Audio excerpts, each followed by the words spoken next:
It's always, you got to keep your fingers crossed that the Hangouts work and that your computer doesn't need an update. We have to feed the hamster a little bit of extra, you know. Cross our fingers. All right, we're live. We're live. Nice. Who do we got in the chat?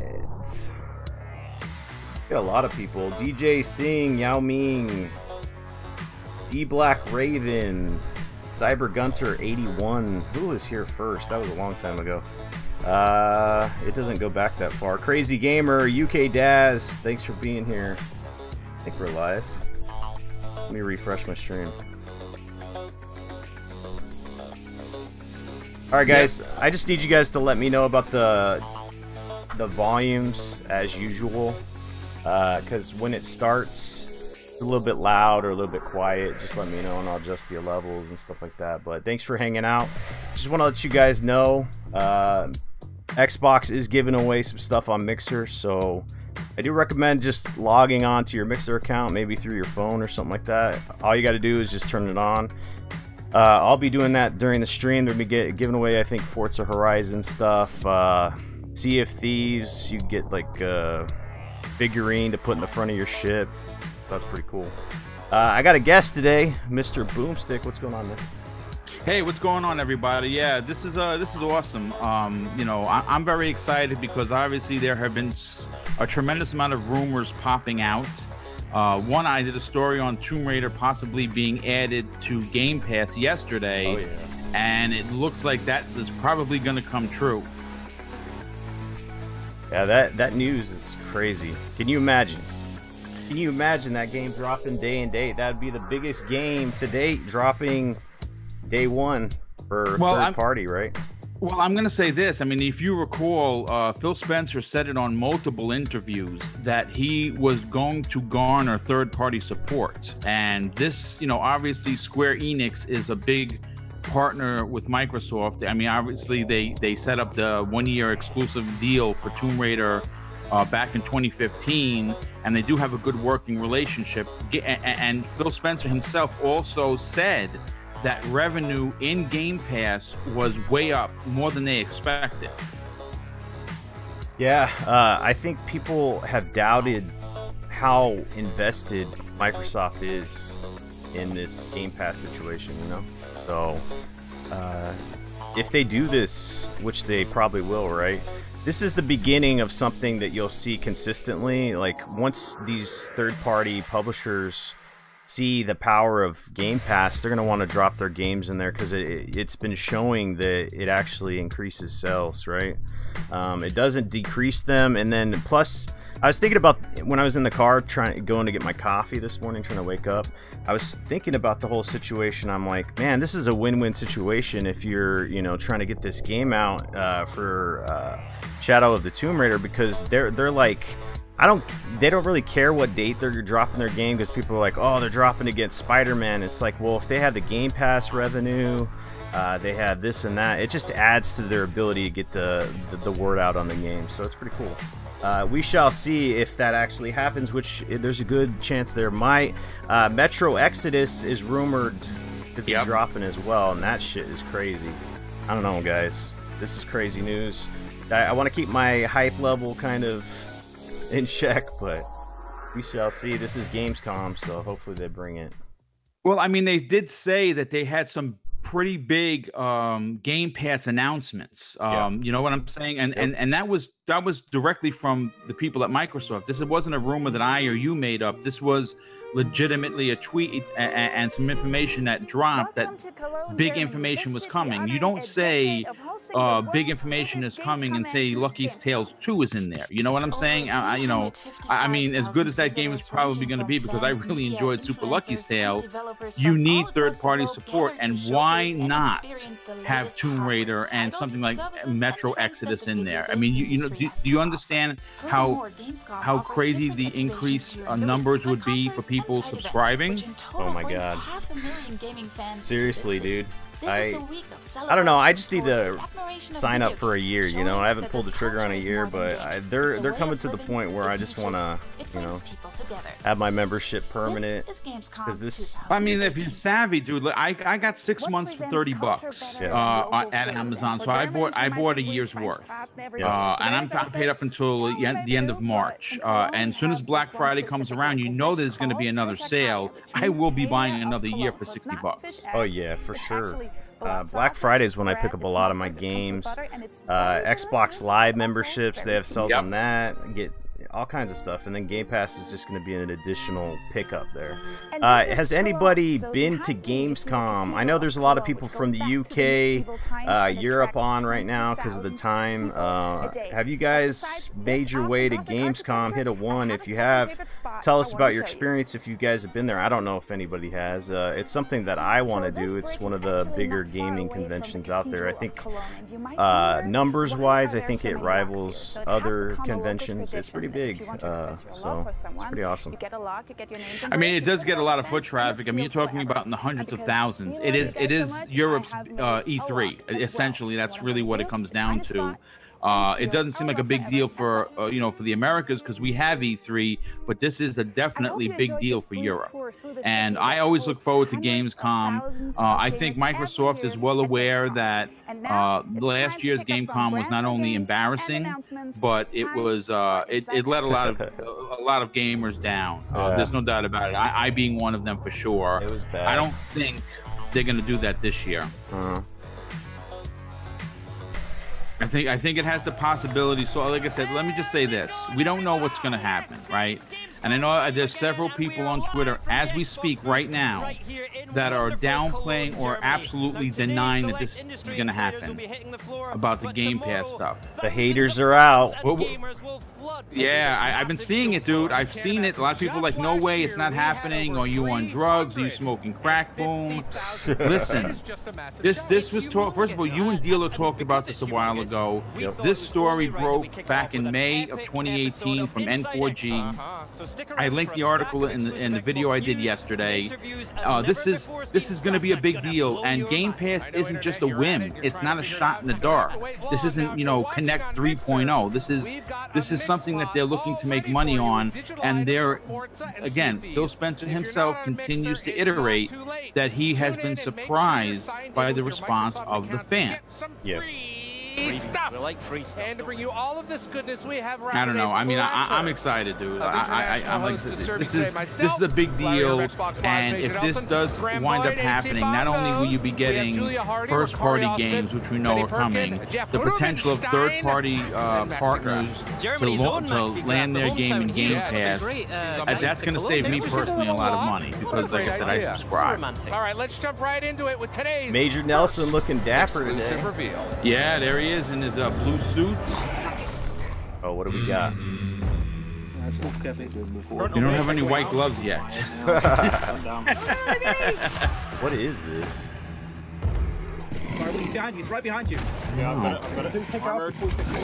Let's see. Well, they have Ori and the Will o' the Wisp playing in the background. It looks like. There's another team coming in. In the bushes. In the bushes. All right, got him. He's burning. He's burning. Careful. Yeah. Oh, first person Western. You got him. You got him. Death is permanent. That one's a short. I'm gonna break this down a minute for this one. Probably gonna take one. Okay, I'll take shotgun and do this. Let's go Spider. I don't think I've ever seen this. Bringing dynamite? No, me either. This looks new to me. Other players with jabs. Someone spooked the birds. What is this? Coming from the flare. From the flare. I'm gonna try to take this guy on. Oh, definitely. Okay, you're seeing it not firsthand. I'm catching it on slower feed apparently. Second clue coming up. See if you can find it in darkness. Found the clue in the next room. What up, Skull Stomper? Who else is in Rico here? it is. Quite a few. DJ Singh, Yao Ming, Black Rider. Yep. Wow, this shit looks awesome. It does look good, dude. Holy man. Vanishing now. They can see us now on the map. Watch out. Here, I got the money. Alright, they are all over us. Get out of here. One play inside here. DJ Singh just said in the chat, apparently there's some PlayStation guys saying that if Tomb Raider comes to Game Pass, it's trash. It's trash, of course. Of course. Oh my God. You know what? It's you see, it's that kind of toxicity that that makes not only chuckle, but it's sad. It's sad to see that someone who plays on PlayStation could not get hyped for other people, one, and two, not consider buying an Xbox. That's just ridiculous. Holy shit. That's going to game preview this game.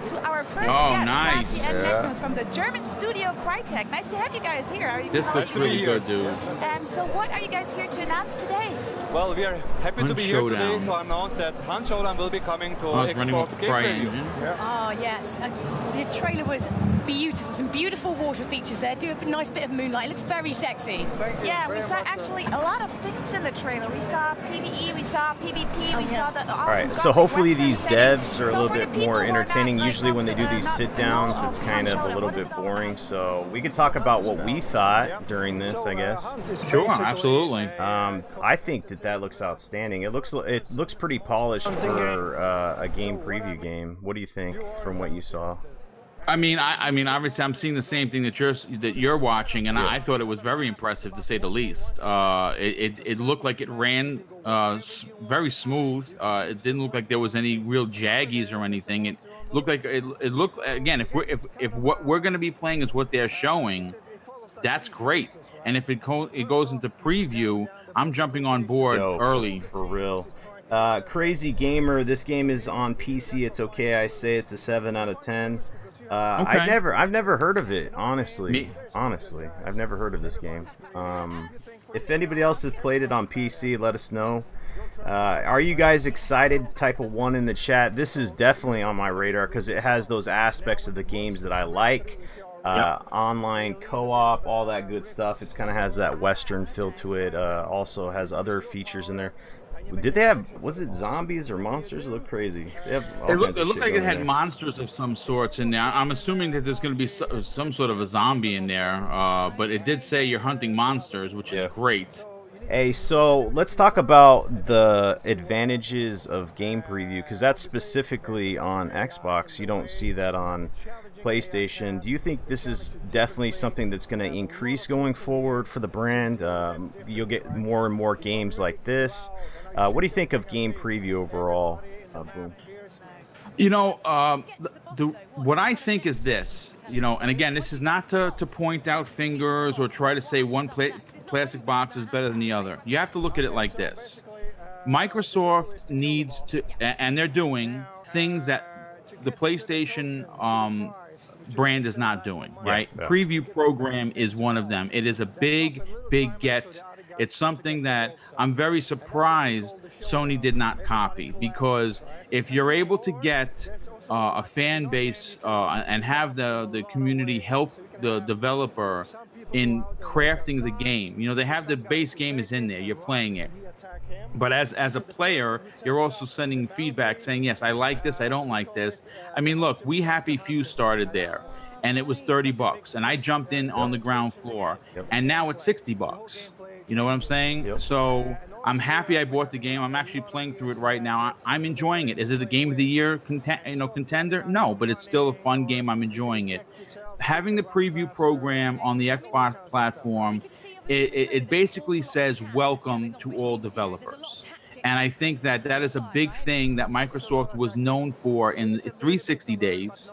And they're pushing their ideology forward by offering it. Again, a lot of these PC games, like the guy was saying, that this is on PC, you might not ever see this game on the PlayStation simply because they don't have a preview program.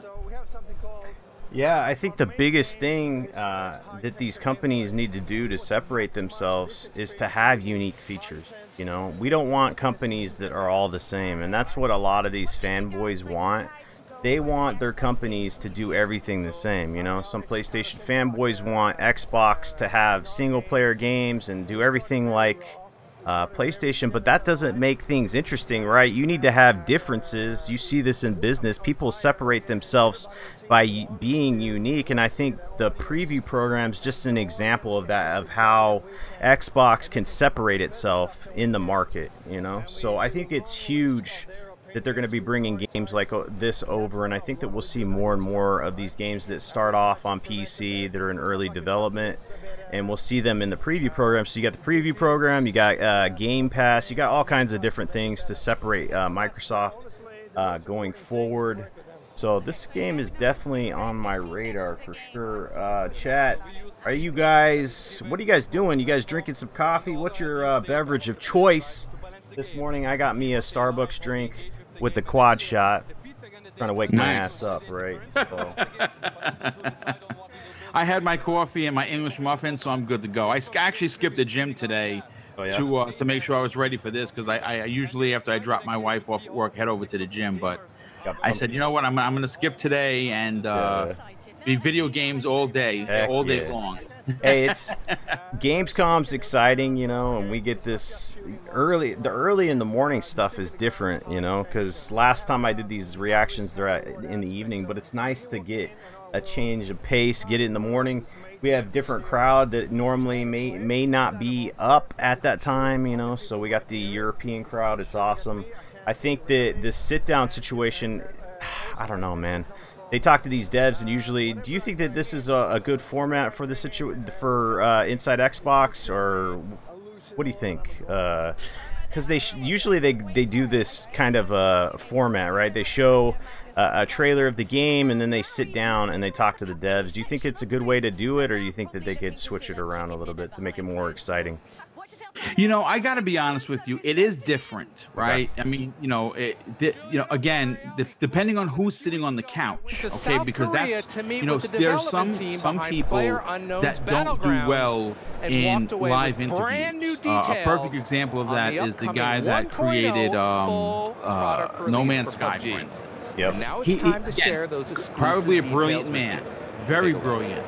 And if you were speaking to him in a workspace, he would probably, you'd probably hide your head in shame because you wouldn't understand what he was talking about. Yep. But sitting on a couch in front of a camera, he obviously wasn't comfortable with that, and it showed. Yep. Some people are very comfortable in front of the camera and can, you know, conduct themselves in a proper manner, meaning that they could, you know, talk about their game and show the excitement for what they're doing. Like the two guys that were just talking about the game. They showed they were excited. There was an enthusiasm, you know, to the way their body movement was, and how animated they were about when he's showing like he's holding the gun. I mean, that's interesting.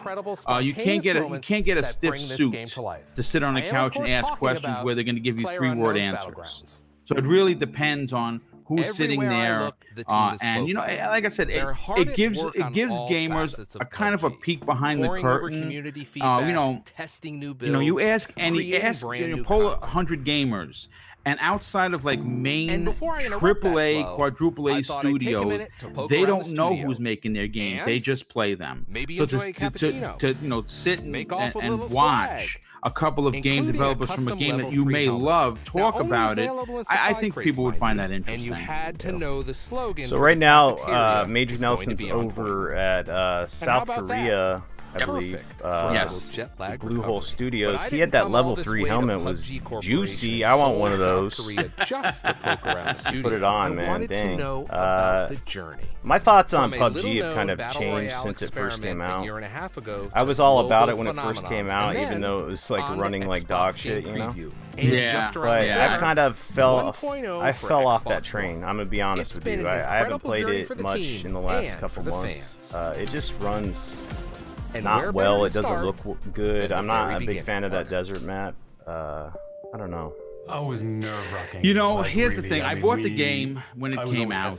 I played. I might have logged in 3 or 4 hours. It's just not for me. And it's fine. It's okay. Like Fortnite, for instance, a lot of people love it. It's just not for me, and I'm okay with that. I don't hate on the game. I'm happy that people are enjoying it. I'm happy that it has an audience. But like, for instance, PUBG, it's a game that's a lot of fun. I'm assuming, because I haven't played much, but again, I'm willing to, you know, give that a pass. I do want to make a little bit of an announcement, Salt, if you don't mind. Oh, for sure.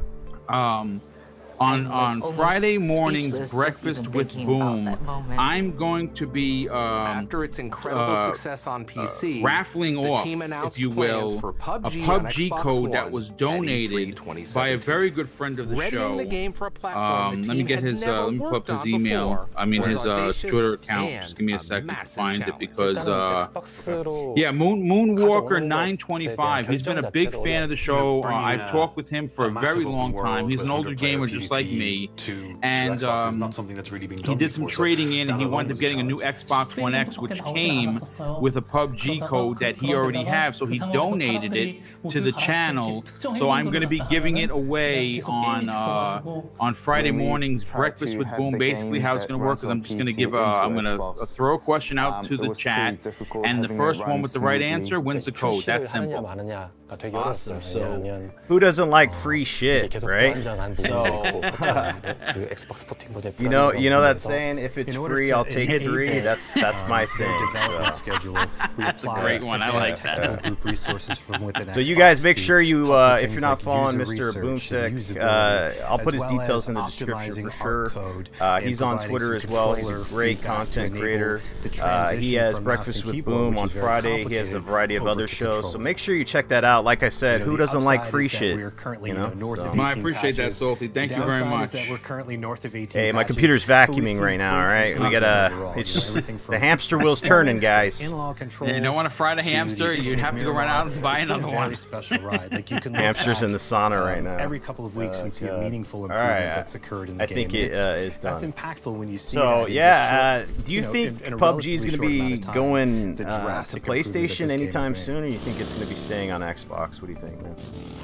You know, everyone's been talking about that. Like, oh, it's coming to PlayStation. I don't think it is. I don't think that. Okay, if it would have come out day and date with Xbox, then I say that then there's a possibility of it making some waves, right? But now this has become such, you know, this battle royale shenanigans has just become so oversaturated. Would it make any money on the PlayStation? Is the real question. You know what I'm saying? And first, again, this goes to what we talked about earlier. Having a preview program allows games onto the console. Yeah, sure, it probably still runs like crap, but it's still in preview. Now, if this was a full game, even when it's a full game and it's officially released, I still don't think it's coming to PlayStation. Yeah, I said that in the beginning, and people called me crazy. You know? But it's just the way, if you see the way that they've been talking about this game, especially even this kind of documentary, I don't know what else to call it, a short, the way they treat Bluehole is kind of almost like a first-party studio, but it's not.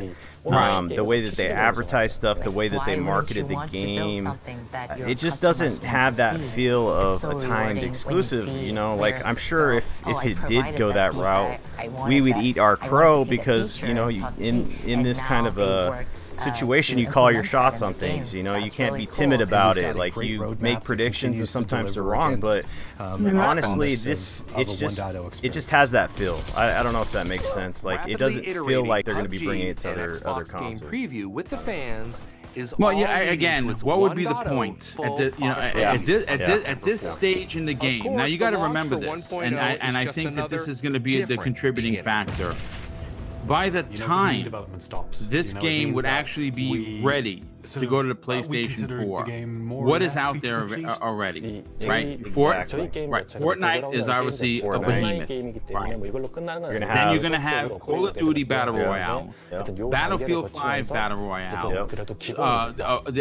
You know, there has been talks where we may see it in Red Dead, for instance. You know, some sort of a Battle Royale kind of a multiplayer thing. It's gonna be so oversaturated, and here's the thing. Those games are being done by AAA studios, so their shit is going to work, right?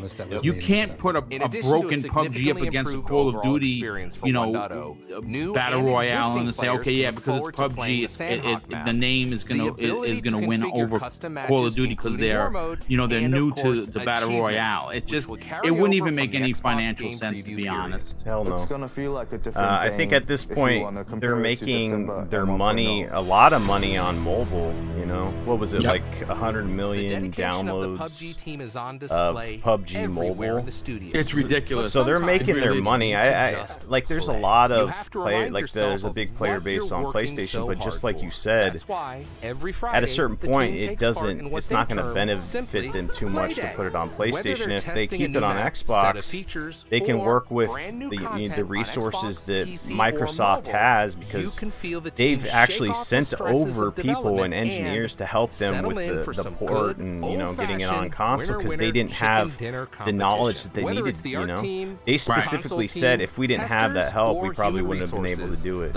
So I think it benefits them to just partner up with Microsoft, use their resources, and just go forward. Personally, I don't care if it goes to PlayStation, honestly, but I doubt it will.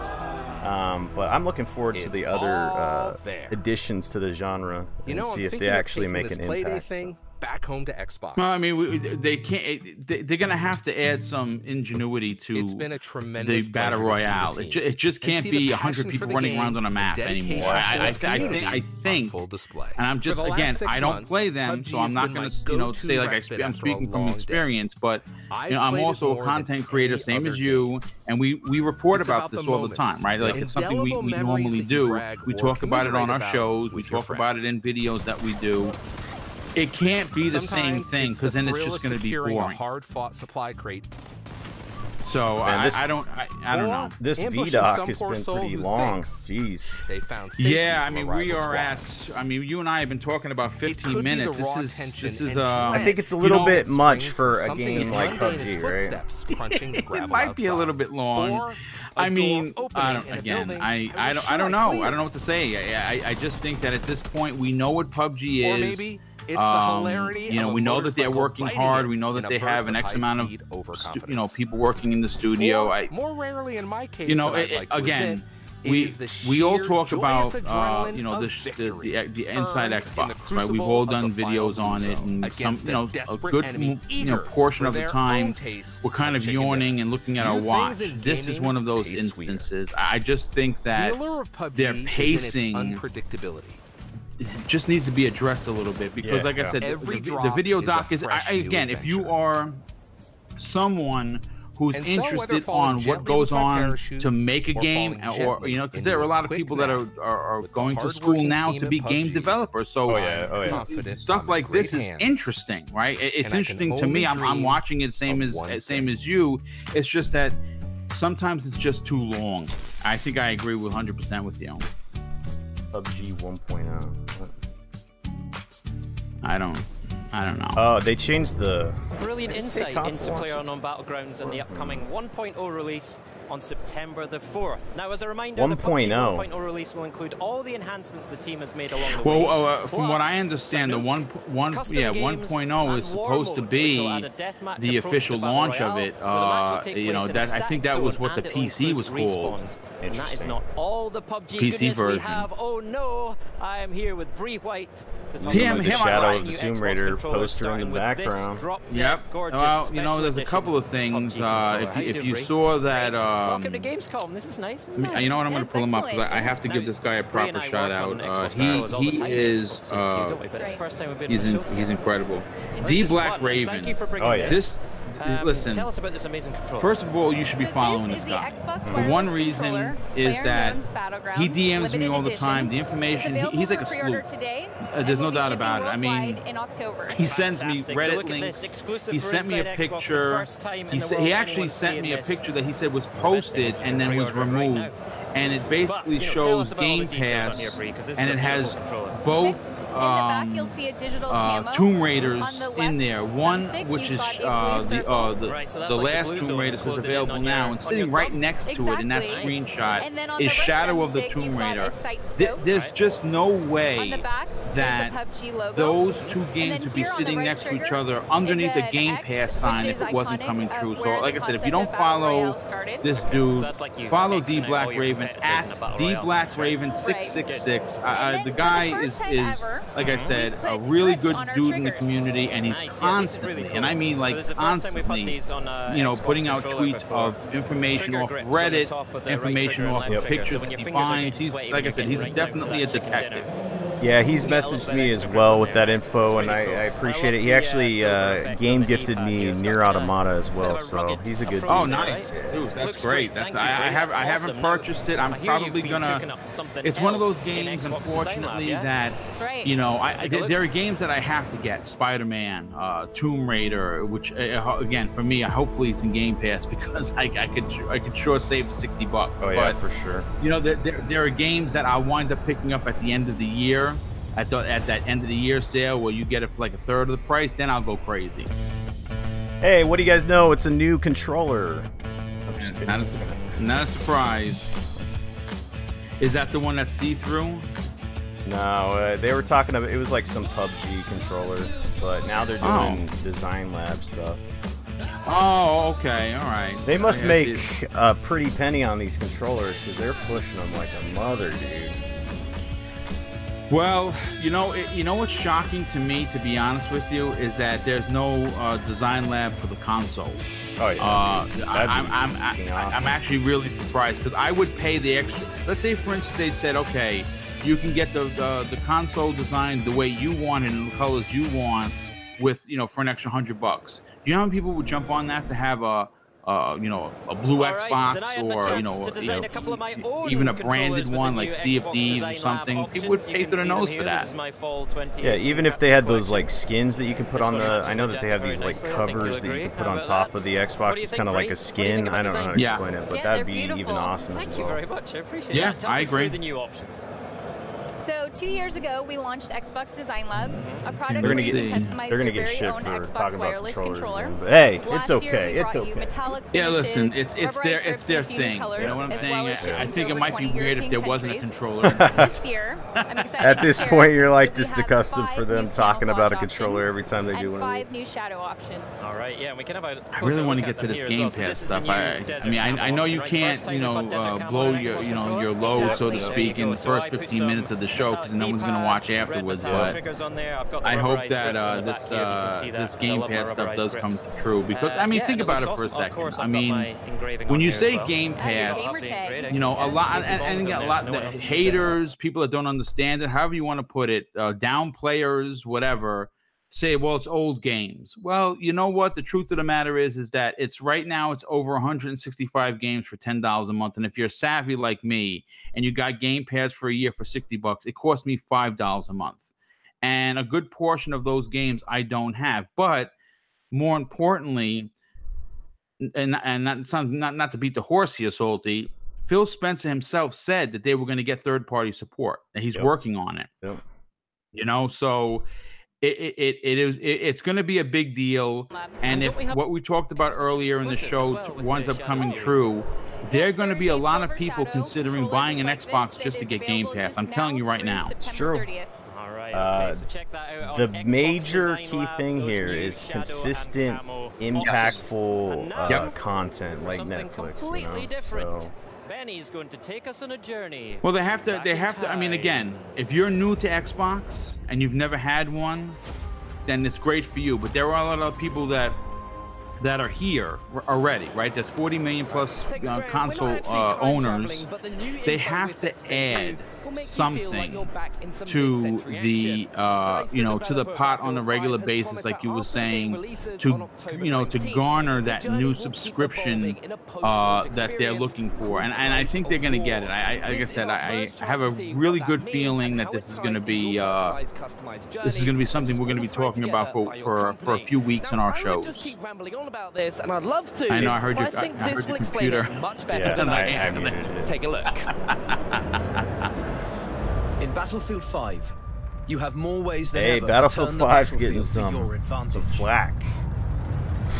It's not, the pre-order sales are down, and I don't know, man. Look, I'm going to be honest with you. It's not a day one buy for me. I got to be honest. Normally, in past years, I have most of the full already paid for. Unfortunately, times change, so I only buy like the big AAA titles, and I'm sure Battlefield's going to be great. I'm not denying that it's probably going to be a great game. It's just not a game that I'm going to buy from day one. Yeah, I don't know. There's something about it. There's just a lot of options these days, you know, especially at that time period. You have to decide what you're gonna buy, because let's be honest, we all don't have unlimited funds, right? Even when I'm game sharing and stuff like that, it's just I'm a first person shooter type of guy, and I can't tell you, this is the first year where I haven't really been excited for Call of Duty or Battlefield. It's weird to me. Like, both of them seem like they're off their game. I definitely am not going to be paying for these games right off the bat day one, and it seems like it's a weird situation for both games. I don't know why that is. I feel like this game is too similar to Battlefield 1. I've said that before. I tried to get into Battlefield 1, and there's just something about it. It didn't feel Battlefield to me.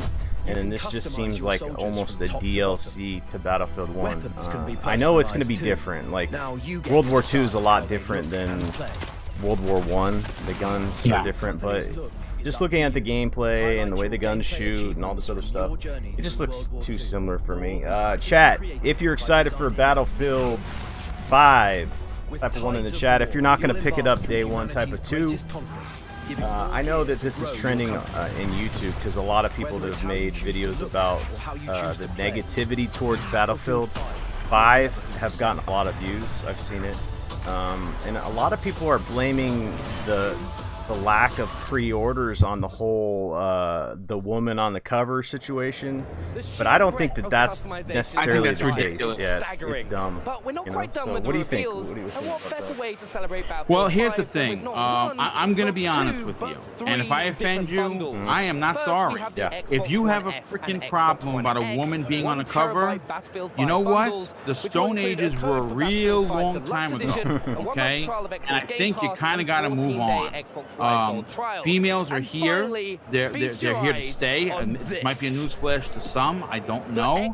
But again, you know, none of at the end of the day, it's a video game, right? No one's saying this is a documentary that you can turn around and be like, okay, yeah, no, that's true. This is not true.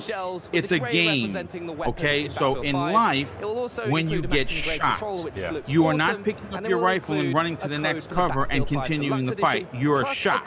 I'm just saying. Do you see in a video game, real quick? Do you see this bundle that they're showing? It's like gold to black. It's like the first Xbox. It's semi customized. It's crazy. Yeah, it's a two-tone almost, right? I'm definitely down with that. You know, I'm not down with the game, but I'm glad they're actually making a trying to do a custom. It's not just a straight up black one. Yeah, I agree. It does look like almost like a two-tone, like you said, like a goldish tint to it. Yeah. Sorry to cut you off. That just no. Don't be silly, dude. Again, I just want to answer the question because I know I was a little long in the tooth with that. The women thing, I don't think that hurt sales. I think what hurt sales was I'm not sure who said it. Yeah. But there was somebody at EA, at DICE, that said, well, if you don't like it, don't pre-order it or don't buy it or whatever. Yeah. I don't know who said it, but whoever said it is dumb. Yeah. You know, because we look what happened to the Xbox One when you had the knucklehead say, well, we have a console for you. If you can't get this, boom. And we saw what happened with the PS3. So don't say dumb things like that, and your pre-orders won't go down. Computer's vacuuming. Make sure you hit that like button. If you're new, subscribe to the channel, hit the bell icon. I have a contest going on that ends on Thursday, so make sure you subscribe. Enter that Gleam contest. It's going to be $60 for a game of your choice. Nintendo, PlayStation, Xbox. It's free. Who doesn't like free stuff? So again, hit that subscribe button. Anyway, they're talking about what now? State of Decay? Different, especially your location. Yes, it's a new map. You don't use I'm not sure. I have mine on mute. Let me just check and see what they're saying. I think it is. State of Decay 2 DLC, probably. Chat, what do you think of that, the bundle that they're coming out with for Battlefield 5? It's pretty slick. That gold to black, I like it. How does Daybreak work? Daybreak works, so you spawn in as a Red Talon soldier. So there is permadeath, but if you die, you'll respawn as a new soldier. Alright, so this is like, I think this is the horde mode. Super helpful. Yes. You have the best gear, and you are defending a fortified position. It's kind of like well, I mean, it looks interesting. I mean, new content for a game that they're looking to support, you know, for a couple of years on end. That would be great. So she controls a drone and satellite network. She's helping you with the fight. She's calling in airstrikes. So, did you enjoy State of Decay 2? Now you mentioned gear. Yeah, I did. I played it for a while, and you know, played it a lot for that short period of time, and then I just fell off. I stopped playing it. You know. I haven't been back into it for a while, but this looks cool. Yeah, I think I got about 700 game score out of it. I really I put a significant amount of time into it. I really had a lot of fun. I enjoyed it. Yeah, it was awesome. It had its kind of performance issues, but it was definitely a fun game to get into. And seeing as they acquired the studio, there's going to be some good things going forward from, you know, Undead Labs and this game. All right, so the Juggernaut already like the cause of probably worldwide millions of rips apart. They're talking about the Juggernaut right now. Yeah, that dude is a beast. After you figure out how to kill him, it's pretty easy to take him down, you know? Yeah, the first time you run into him, though, you're terrified. Yeah. Okay, so yeah, this is a horde mode, people. Okay. That's cool. They said, so there's permadeath, there's blood plague, you spawn in, you're geared up, so you don't have to gear up. So there's some really great rewards for playing Daybreak. Absolutely. Yeah, so the more waves you survive, the longer you anything play, to like I said, make it different than what you're playing, you know, currently is something they need to do to keep things fresh. Red Talon Watchtower that gives you more passive defense than a regular So I guess you're going to be a Red Talon agent. You can even recruit one of the Red Talon elite soldiers to come into your community. They have their own set of skills that are You get rewards for the game, apparently. And not just a warlord, which I think is really cool. I'm excited. I'm ready to go. That's September 12th, yeah? Yeah, it is. September 12th is the date is dropping. Anybody still play State of Decay 2? I don't see anybody on my friends list playing it, but you guys still play it? I haven't seen anybody either. Single player, and you'll have 2 NPCs to go with you, which really helps. That's awesome. It does. We played it. It's tough to keep keep gamers engaged after a couple months, you know.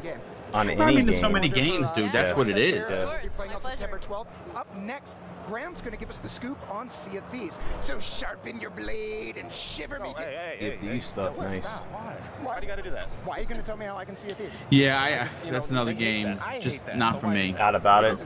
No, I mean, look, I think what Rare did is incredible. I think that it's gorgeous to look at. I've tried to play it. I actually did a stream with Crap and Mooch a couple of times. I did a stream with, I think, Mel from Coffee Casuals and Consoles when the game first came out. But I haven't really picked it up.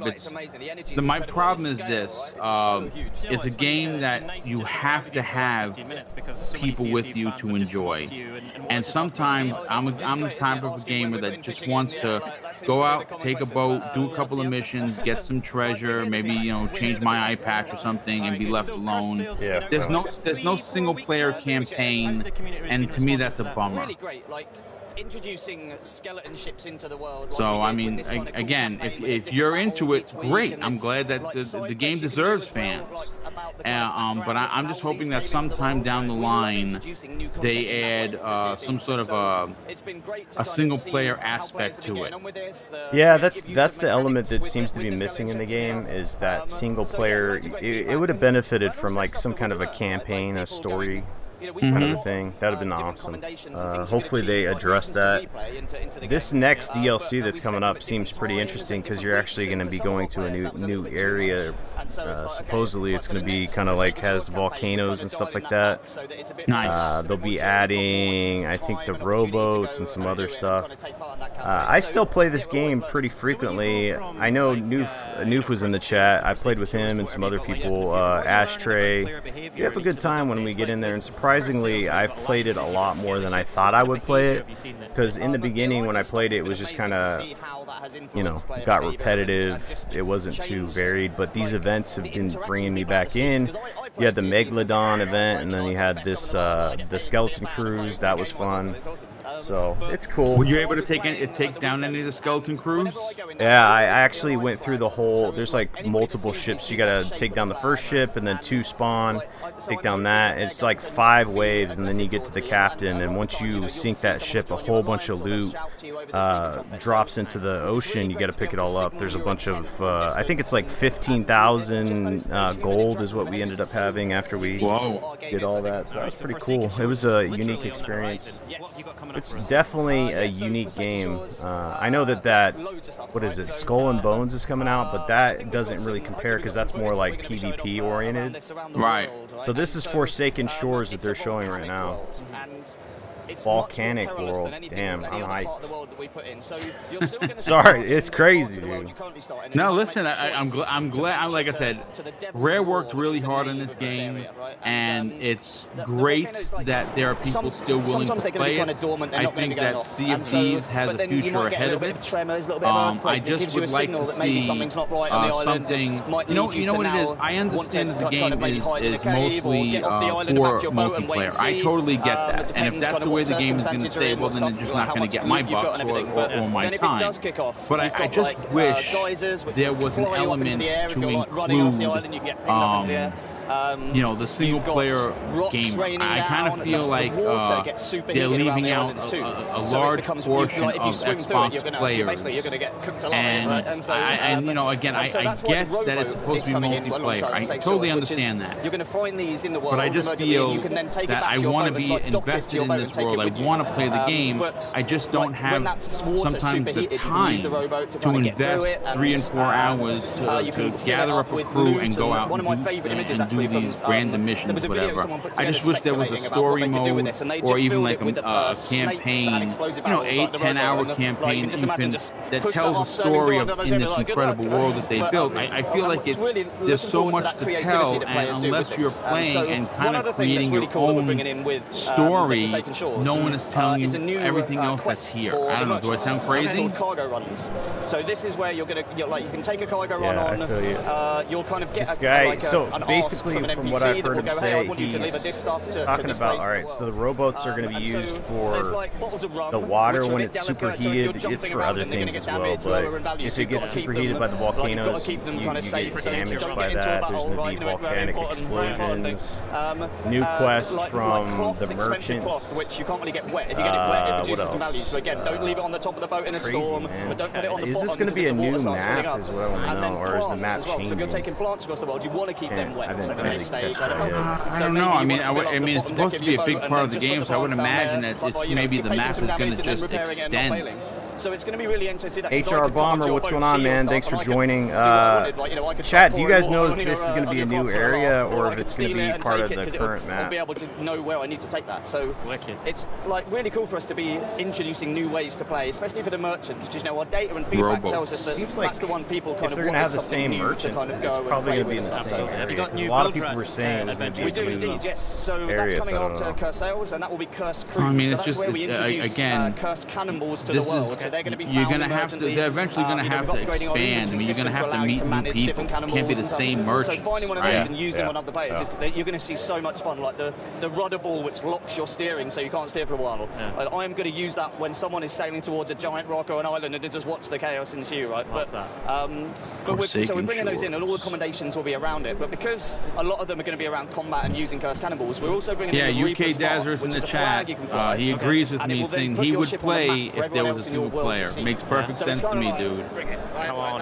Hey, HR Bomber, just saw you in the chat. Welcome. Smalls Kenobi, welcome, brother. Who else just recently popped in? Maybe he'll use it to put himself in the map. Main, good friend of the show. I hope you guys are enjoying this stream. Salty hit me up last night to try and put this together, and I could not have said yes fast enough. You want to give a shout out to, I'm sure, right? Absolutely. So got this Victor, what's going on, man? I don't think I'll be picking up Black Ops. I'm gonna be honest with you. Unless I get it for free or something else happens, I'm not gonna waste my money on this game. It's a long. Yeah, I'm salty. I'm right there with you. First, I don't have the spareable cash, if you know what I mean.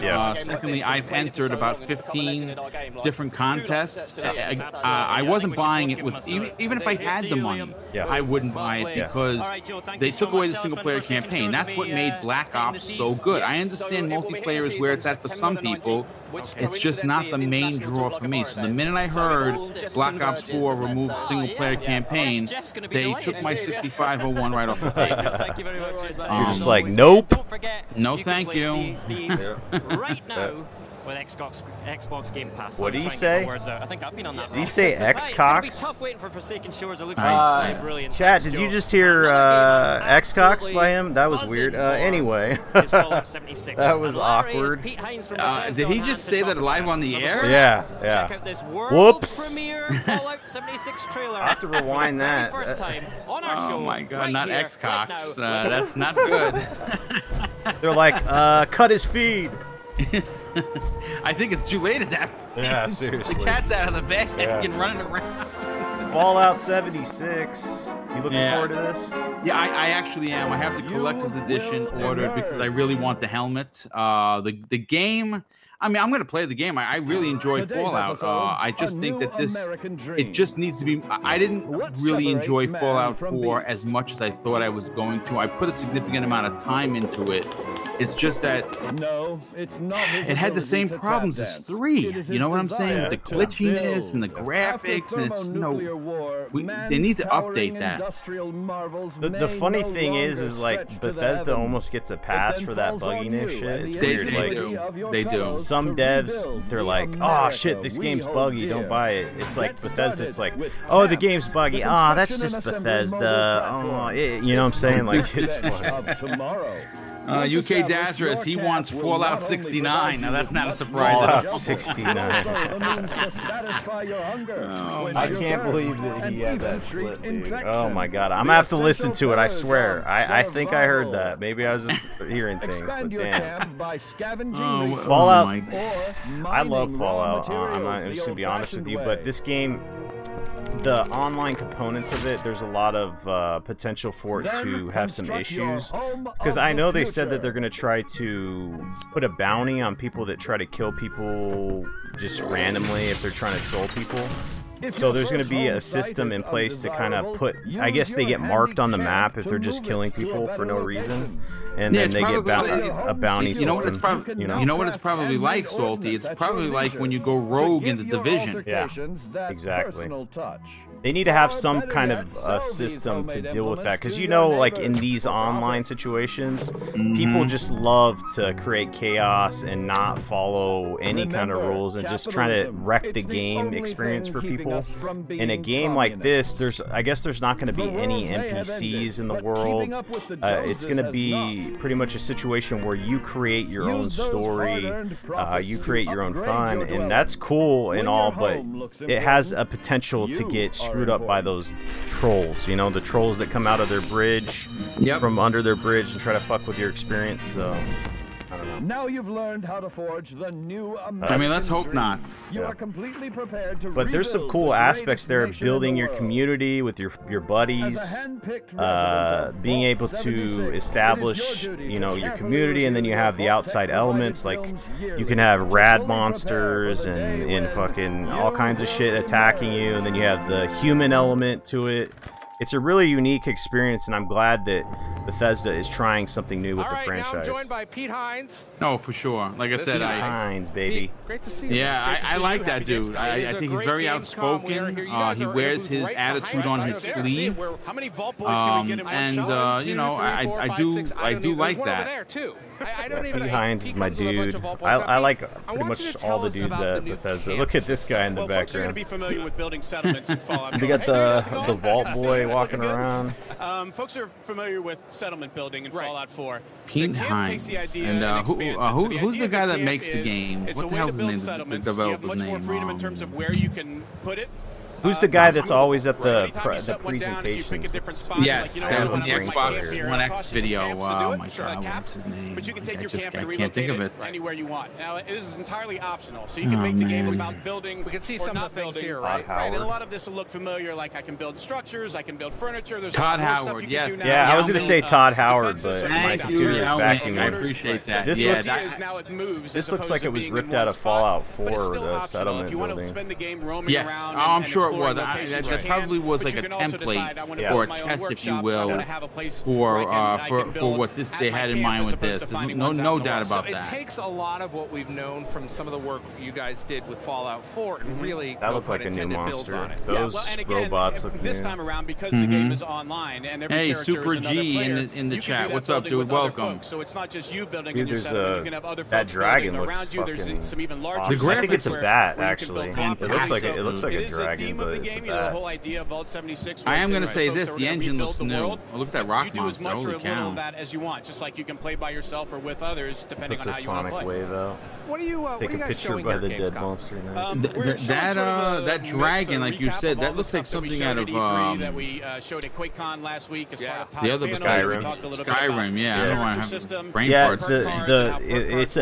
It's an actual bat, but it looks like a dragon from Skyrim. How the game works. Look, at the end of the day, it's well, still a I can tell you this: the graphics engine looks like it's changed for sure. That does not look like Fallout 4 to me. That looks like a brand new engine. For so long. Boy, I wish I could play at Bethesda Game Studios, but like with my friends or my family. Now you know there's no shortage. Yeah, me too. Well, like I said, I'm in for the long haul with it because, like I said, I have the.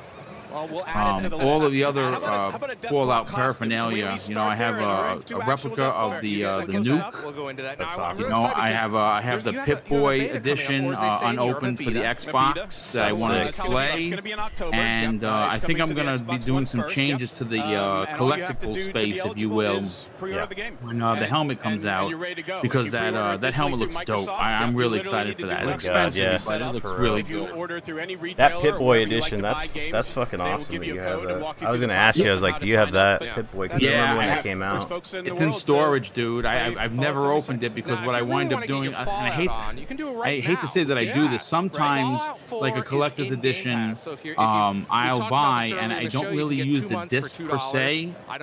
You know, initially yes, but when I can get the game cheaper digitally, I usually pick it up then, and I just put the disc and the collector's box away, and that's exactly what I did with the Pip-Boy. The Pip-Boy edition is amazing, and if you look on YouTube now, it's up there. It's still like $300-$400. You can play forever. It is unbelievable. If you come to Gamescom, make sure you stop by the. So I'm definitely gonna have to display all of those. But I have the helmet for Titanfall 2.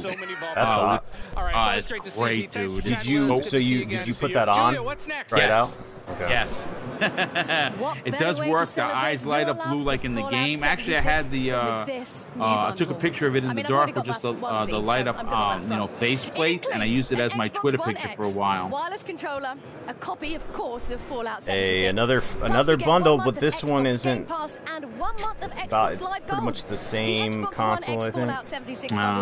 Man, I don't know what it is, man. I just see PlayStation come out with these, special edition consoles, and I just want Xbox to do that, man.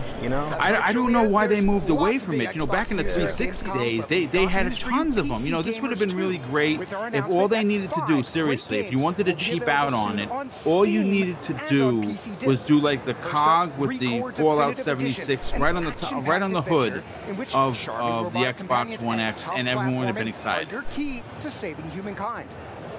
Super Lucky's Tale is a delightful 3D platformer that follows the adventures of a brave fox. What do you got going on here? Super Lucky's Tale. The mysterious Book of Ages. Well, I mean, I really enjoyed the game. I'm going to be honest. Yeah, it's a good game. Park, embarking on quests, meeting characters, and wait, what is this? You don't even have to wait in line. Adventures? In the 3D I hope not. No, actually, a Disney Pixar adventure. Yeah, fans can visit the worlds of 6 beloved Disney Is this Pixar more films DLC? Is this a new game? This hidden secrets. You know what's crazy? They showed. Your dreams with Zoo Tycoon, Ultimate Animal Collection. Is this My Ultimate Animal Collection? This is like kids games and Game Pass. Okay. PC. Now we're gonna send it over to another. I mean, listen, kids do play games, right? I mean, my kid likes that Disneyland Rush Adventures game. So. Jeff, let's be I downloaded it the other day for my nephew. When he comes by, he likes playing those games. I mean, he likes playing some of the adult games too, but he does like the kid games as well. Spirit Trials. Ori Will the Wisp, baby. Nice.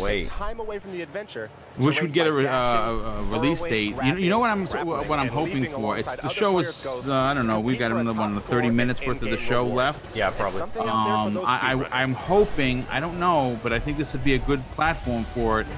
For us to get a release date on Ashen and Below. Oh God, I can't wait till Ashen, man. Ashen looks fantastic, man. I mean, and it's supposed to be coming out this year, which has me, perplexed that we didn't see it at E3. And I think this is the last big show before the end of the year, right? So yeah, pretty much. When do you tell the fans, hey, this game's coming out? The team is ready to reveal. So Ori Will the Wisp is gonna have time trials. Apparently, that's what that was. You can race against friends, I guess, to get better time through certain areas.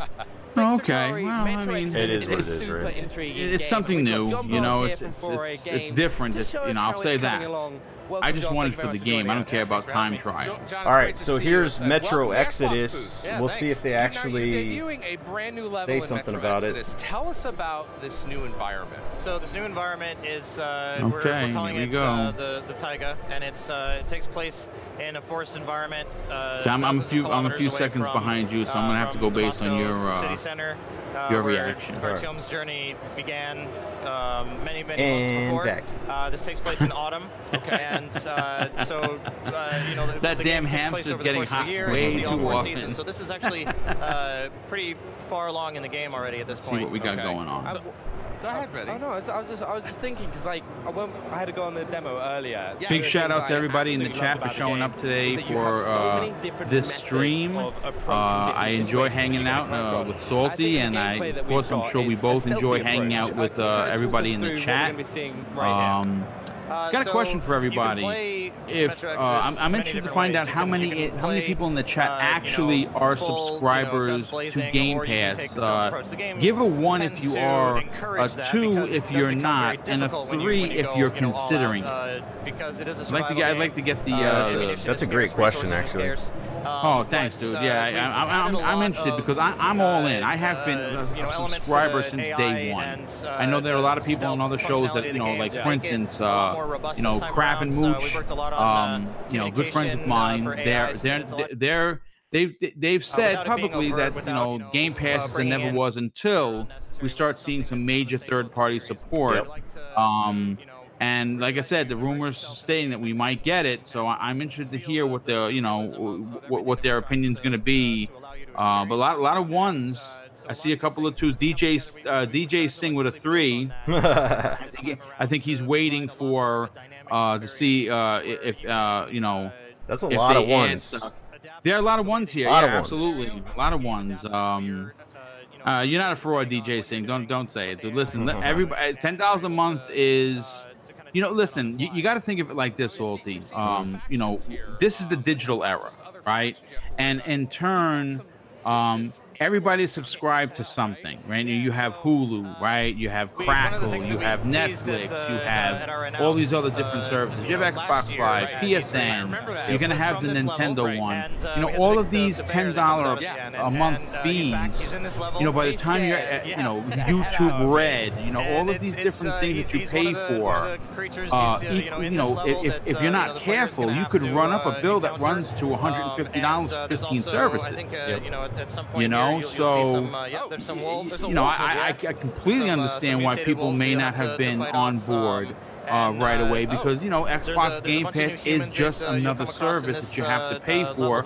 But like I said earlier, if you're savvy and you're looking to try and get a deal, you check all these sites during holidays. E3, for instance, Gamazon had the 6 months for $30. So I'm sure Black Friday they may even be cheaper. So then that's when you jump on it, and instead of spending you know, $60 for the 6 months, you spend 30. But definitely a lot of ones in here. I gotta be. I'm actually not surprised because it is a good service. You do get your money's worth. Yeah, it's about what I expected from this kind of crowd because we're more of the hardcore. But actually, people were saying that it's not for the hardcore, so that kind of goes against that. I think that it's for the hardcore and the casual. I think that everybody can find value in Game Pass if you want to look at it that way. Just when you thought you couldn't eat another bite of they didn't really say anything about Metro Exodus. No announcements unless they're saving it till later. Maybe. I mean, once they get into their actual Game Pass set, then I would imagine that they're going to be talking about games being added. Yeah. So you're talking about like probably at the end of the event, right? Just boom. Yeah, I mean. They said it again, Salty. You saw the same thing I saw. Big announcements for Game Pass. That has to equate to something. So this is. I don't think Daniel understands what's going on. I don't play this game, but this is what's it called? I can't tell him the truth now. God damn it! I can't think right now. What's this game? Everybody is excited for. It is. Foxy likes it. Life is Strange. Yes, Life is Strange. Life is Strange. Yeah, if you're excited for Life is Strange Type of 1, if you played it, I haven't played it, but I know a lot of people love this franchise. Luca is a big fan. Luca, Foxy. Is a big fan. I played through half of the first season, and didn't pick up the prequel season. I mean, it was pretty interesting. I mean, I felt very attached to the characters. It's just that, you know, there are so many games that come out. Yeah. You know, it's just, that's when, you know, it gets lost in the shuffle. Episode 1 of 5.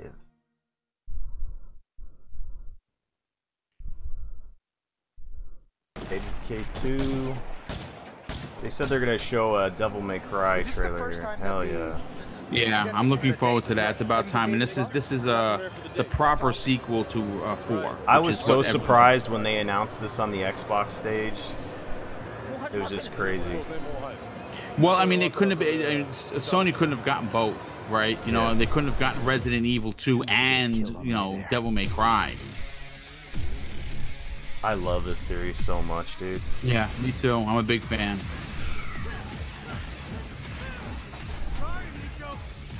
This is gonna be good. I just love the music and how the main character is just like witty as fuck, you know?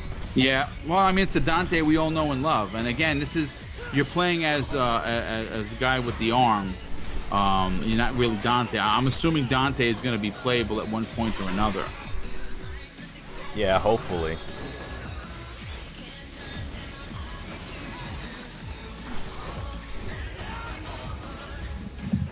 Wow, this looks phenomenal. It does, man. It looks like everything that you would expect out of a Devil May Cry. It looks like game. Right there. You can go through multiple environments. You broke through the floor. It's kind of like awesome. What's it called? Dark Souls. See through the monster into the building. It broke. Nice. Destructible environments. Destructible environments. That's a metal type. There's a scythe. They were talking about, with the graphics, they wanted to go with photorealism with the character models. It looks pretty good. I wouldn't say it's on that level of photorealism, but the graphics are pretty fucking good. I'm going to say this. It's a huge step up from 4. Oh, yeah. No doubt about it. Man, this is one of my most look forward to games. Like, honestly, I just love the way this game is. And if you remember, actually, Jesse Darby in the chat saying that it must suck that all these Sony fanboys thought that Devil May Cry 5 was going to be an exclusive to the PlayStation 4. That's a good point, Jesse. A real good point, because you know what it is? Here's the thing. Street Fighter 5 obviously is going to always remain an exclusive on the PlayStation 4. I'm not sure if you're aware of this, Salty. It was the worst-selling Street Fighter in the history of the company. And you know what? For a lot of reasons, simply because there was, you know, the game launched broken. It was terrible. No doubt about it. Game looked gorgeous, but with launch broken. When Street Fighter 6 comes out, I can almost guarantee that that's going to be multi-plat, because they took their lumps with that one, Capcom. And I don't think launching on one system is feasible anymore. It just it cripples your profit margin, honestly. Sure. Unless you're getting a lot of money from, you know, the company that's causing the game to be exclusive, it's just not beneficial. If there's a better demo here at Gamescom, I mean, what's this? Let me see. Wasn't that Dante at the end of the DMC trailer? It looked like him. That's he was on the bike and he split it in half and fucking tearing people up. That was awesome. Let's talk about the game. In playing immediately, I'm on a bit of a delay. That's new fine. mechanics in Devil May Cry 5, starting with. Okay, let's see. Come on, let's get to the good stuff. Can we get the Game Pass? What's the big announcement? I don't know about you guys. I'm sitting here waiting. I'm getting tired of waiting already. It's like Christmas morning. It's never gonna come. You're just like, come on. Holy shit, this game looks fucking insane. We're seeing some of that action here. Look at that, there you go. We're jumping right in. Woo! Oh my god, dude. I am so hyped for DMC, dude. Yeah. Fight that everybody playing the Gamescom demos get the chance DMC, who is this? The indie gamer in the chat is asking, what's the release date for DMC? I don't know. They haven't announced it, but I did hear from a source on the 4chan forums that they're looking at a March release date. Nothing's confirmed, but that's where I get a lot of my Capcom information. And March would be a good time for it. I mean, obviously, that's 3 months after, you know, Resident Evil. And, you know, I'm going to say this, Salty. Growing up, you know, obviously I'm an older gamer. My favorite company has always been Capcom for a lot of reasons. But, you know, they really took it on the nose, so to speak, the last couple of years. And the company was in big trouble financially. It is great as an older gamer to see Capcom making a comeback. You know, Resident Evil 7, they've already sold, you know, almost 7 million copies of that. Monster Hunter Worlds surprised the hell out of everybody in the, you know, across the board. A big success for them this year. And in 2019, it looks like they're going to continue that success with Resident Evil 2, which looks absolutely stunning, and now Devil May Cry 5. I mean, it's what a time to be a gamer. Yeah, Capcom is bringing it, man. I was telling people that Resident Evil 7 is my favorite, like in the horror genre. Yeah, the game is terrifying, dude. Did you try? Okay, you don't have a PlayStation 4, right? No. I heard about the VR experience. I tried it. I'm not gonna lie to you, dude. It's something. I'm gonna say that. I have a PlayStation VR. Yeah. I played the kitchen demo where you're kind of tied down to a chair. It's terrifying, and it's so surreal that a particular instance happens where the creature rolls ahead towards you. I lifted up my feet like it was going to hit my feet. Yeah, it's like a natural human reaction when you're in that. Yeah. I heard some people got like messed up when they played that game. Dude. I didn't find out, dude. I started to play it. I'm like, you know what? I'm just going to play this traditionally. You're like, I don't want to get emotionally scarred for playing a game. You know? I also want to continue to get my pension. You know what I'm saying? This shit is insane. What I'm seeing on screen with this, the way this monster's destroying the pillars and throwing you through, like you can go through the wall, you can throw the monster through a building and it falls down. That's crazy. Next level shit. That's what I'm looking for. move that bounces. And the graphics are beautiful. What's his name? Because every time it bounces, you're gonna find that it actually gets stronger. So it was really smart of our guy. We both can't. We got brain farts here. Fucking the big monkey that. Oh, King Kong. King Kong, yeah. Like obviously his face doesn't look like that, but the way he moves. This is. Tell either. I'm gonna say this. This is real time playing that you're watching. That you're actually fighting this boss and you're tearing up through the town. Let me just say this, dude. This is going to be in a lot of people's Game of the Year lists. Hell yeah, dude. Or top 10s for 2019 already. I mean, dude. This is crazy. This is beautiful. You know, we've been waiting a long time for the proper return of Devil May Cry. And look at that super. Holy shit. Yeah, like when you see this shit, like when you're seeing it, you're just like, wow.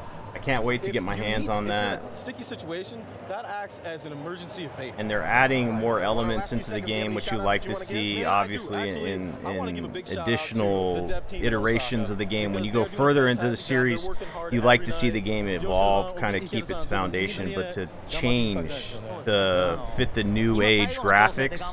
And I'm seeing that with this game, you know. Oh yeah, absolutely. What do you call it? D Black Raven in the chat says, "I'm speechless, man." Yeah, I'm right there with you, dude. We have to keep talking. It's what keeps the show moving. So I can't be speechless for too long. March 8th, 2019, and we're gonna find out more about the game at TGS. All right. I know you guys are probably wondering about Dante. I'm wondering a lot. There's a lot that I need to catch Dante, yeah. Everybody's wondering about Dante. I'm just surprised it's coming out in March, man. I thought this game was going to be coming out later. Because they didn't really give a date. I don't know for sure. Like I said, nothing's been confirmed by Capcom themselves. I heard that it was supposed to come out in March. I mean, listen, to be honest with you, got to think of it like this. As much clout as the Devil May Cry series has, you don't want to push it into the fall of next year, right? Yeah. The summer is a good but questionable release simply because, you know, a lot of people go on vacation. A lot of people, you know, again, it may not be the ideal time. Early spring is always a good launch for sure. But I think March would be fantastic because as it stands right now, I think the only games coming out in March that we have listed is The Division 2 is one, and I think there's one other one. So March again. The Division 2 is the main game in March. February, there's a lot of stuff coming out, but I think that March date pretty good for DMC. I think they'll dominate. Oh, no doubt about it. No doubt. This is an indie game here that they're showing now. I don't know. I don't think I've ever seen it before. Looks interesting for sure. Yeah, the art style is good. I like it. Yeah, I've been doing game reviews lately, so I've been able to play a lot more indie games because that's usually what kind of codes you get when you're starting off. And with these indie developers, they really try hard to have unique art styles, and I appreciate that, you know. So Sable, I don't know what it is, but that's the name of the indie game right there, Sable. Never heard of it.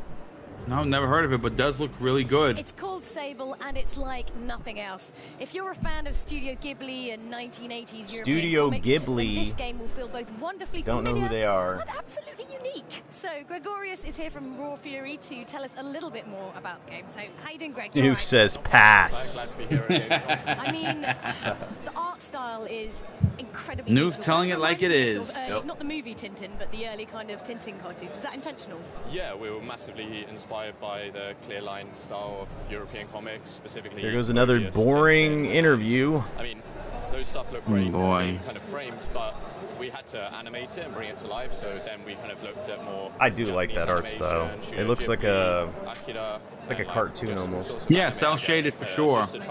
Looks real. I mean, again, it's not everyone's bag, but I enjoy you know, a different take on the art style. So I suppose obviously the thing that will draw you into that, of course, is the character. Tell us a little bit about the main protagonist, Sable. Yeah, Sable is this young girl. I wonder if they're going to drop this in Game Pass. For the first time, and it's kind of she's going on a passage. Well, you know, I mean, it would be good. I mean, we definitely need, and they've been doing that with a lot of their games, right? Like we've seen a lot of their. That's very Zelda Breath of the Wild-esque, if you will, being able to climb every environment. I was wondering when that was going to find its way into other games, because that climbing aspect is really well done in that game. And then you're probably behind me a little bit, but there's an element where he jumped off and he used this orb thing to fly, and then he's using a bike to get around the environments. Man, this looks pretty interesting.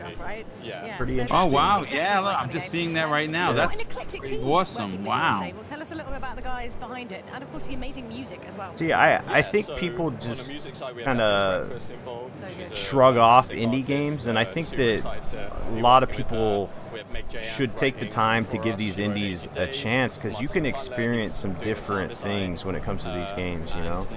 I think that indie developers are just awesome. They put their heart and soul and, you know, their lifeblood on the line a lot of times, and it's just some of these experiences you have with these indie games are just second to none. So I don't know. It might be with this game, it might suck, who knows? But it looks pretty interesting. Well, I'm going to say this. You know, take your favorite developer, anyone, you know, and just remember that they started out the same way. A lot of people think that they just woke up one morning and they were AAA developer, and that's not how it works. You know, you have to start at the bottom, and a lot of these smaller companies will make a game like this. It'll be critically acclaimed. Hopefully, it sells well, and being in Game Pass, if it turns out coming to Game Pass would be great. It would give it the exposure, and then say before you know could end up being indie game of the year. You know what I'm saying? And this company now gets put on the map, so to speak. So the indie games are not for everyone, but every one of these big AAA developers that we all worship right now started out doing indie stuff. I like the tattoo this girl has. That has nothing to do with the game, but it's a nice tattoo anyway. It's always a plus when the host is, you know, attractive, easy on the eyes. So either way, it's nice to show these games. I think it's going to benefit Game Pass to have indie games, big AAA games, first-party games. That's the advantage of Game Pass. 343 Studios, what are we looking at here? Okay, let's see. Is it the arcade again? I hope not. Hold up. Yeah, it is. God damn it! So the idea has always been. So here's the question. Yeah.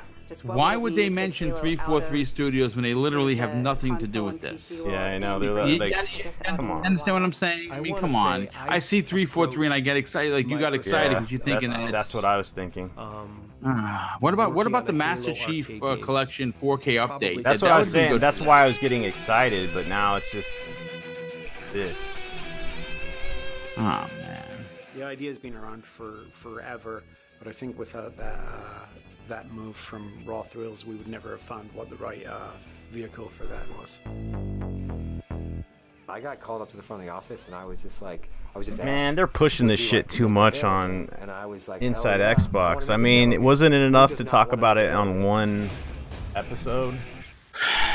Come on, guys. They're definitely going to get shit for this, and you know what? At this point, it's deserved. I mean, I get it. They better move along. If they're fucking going into the building of this shit. Alright, this is a good time to go get a drink or take a bathroom break, because this shit is just pointless. Our company creates games from concept through. I'm gonna go do that. I'm gonna get a drink. Bye. And then all the way to manufacture.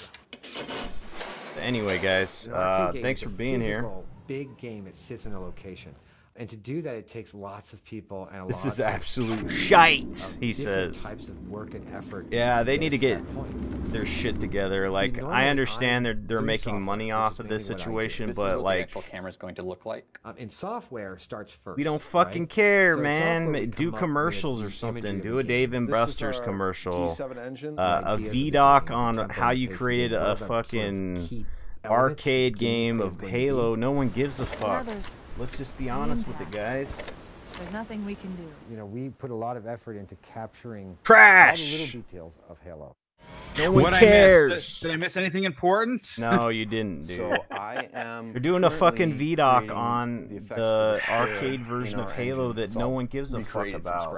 And it takes the problem is this. I understand what the point of this, but you also have to remember that it's an exclusive that Xbox players cannot play unless we go to a Dave and Buster's. Good to see you, Master Chief. I don't know why that doesn't kind of resonate with them. No one. People care, but people don't care that much to hear about. For instance, again, you're at Gamescom. It's supposed to be a big deal event.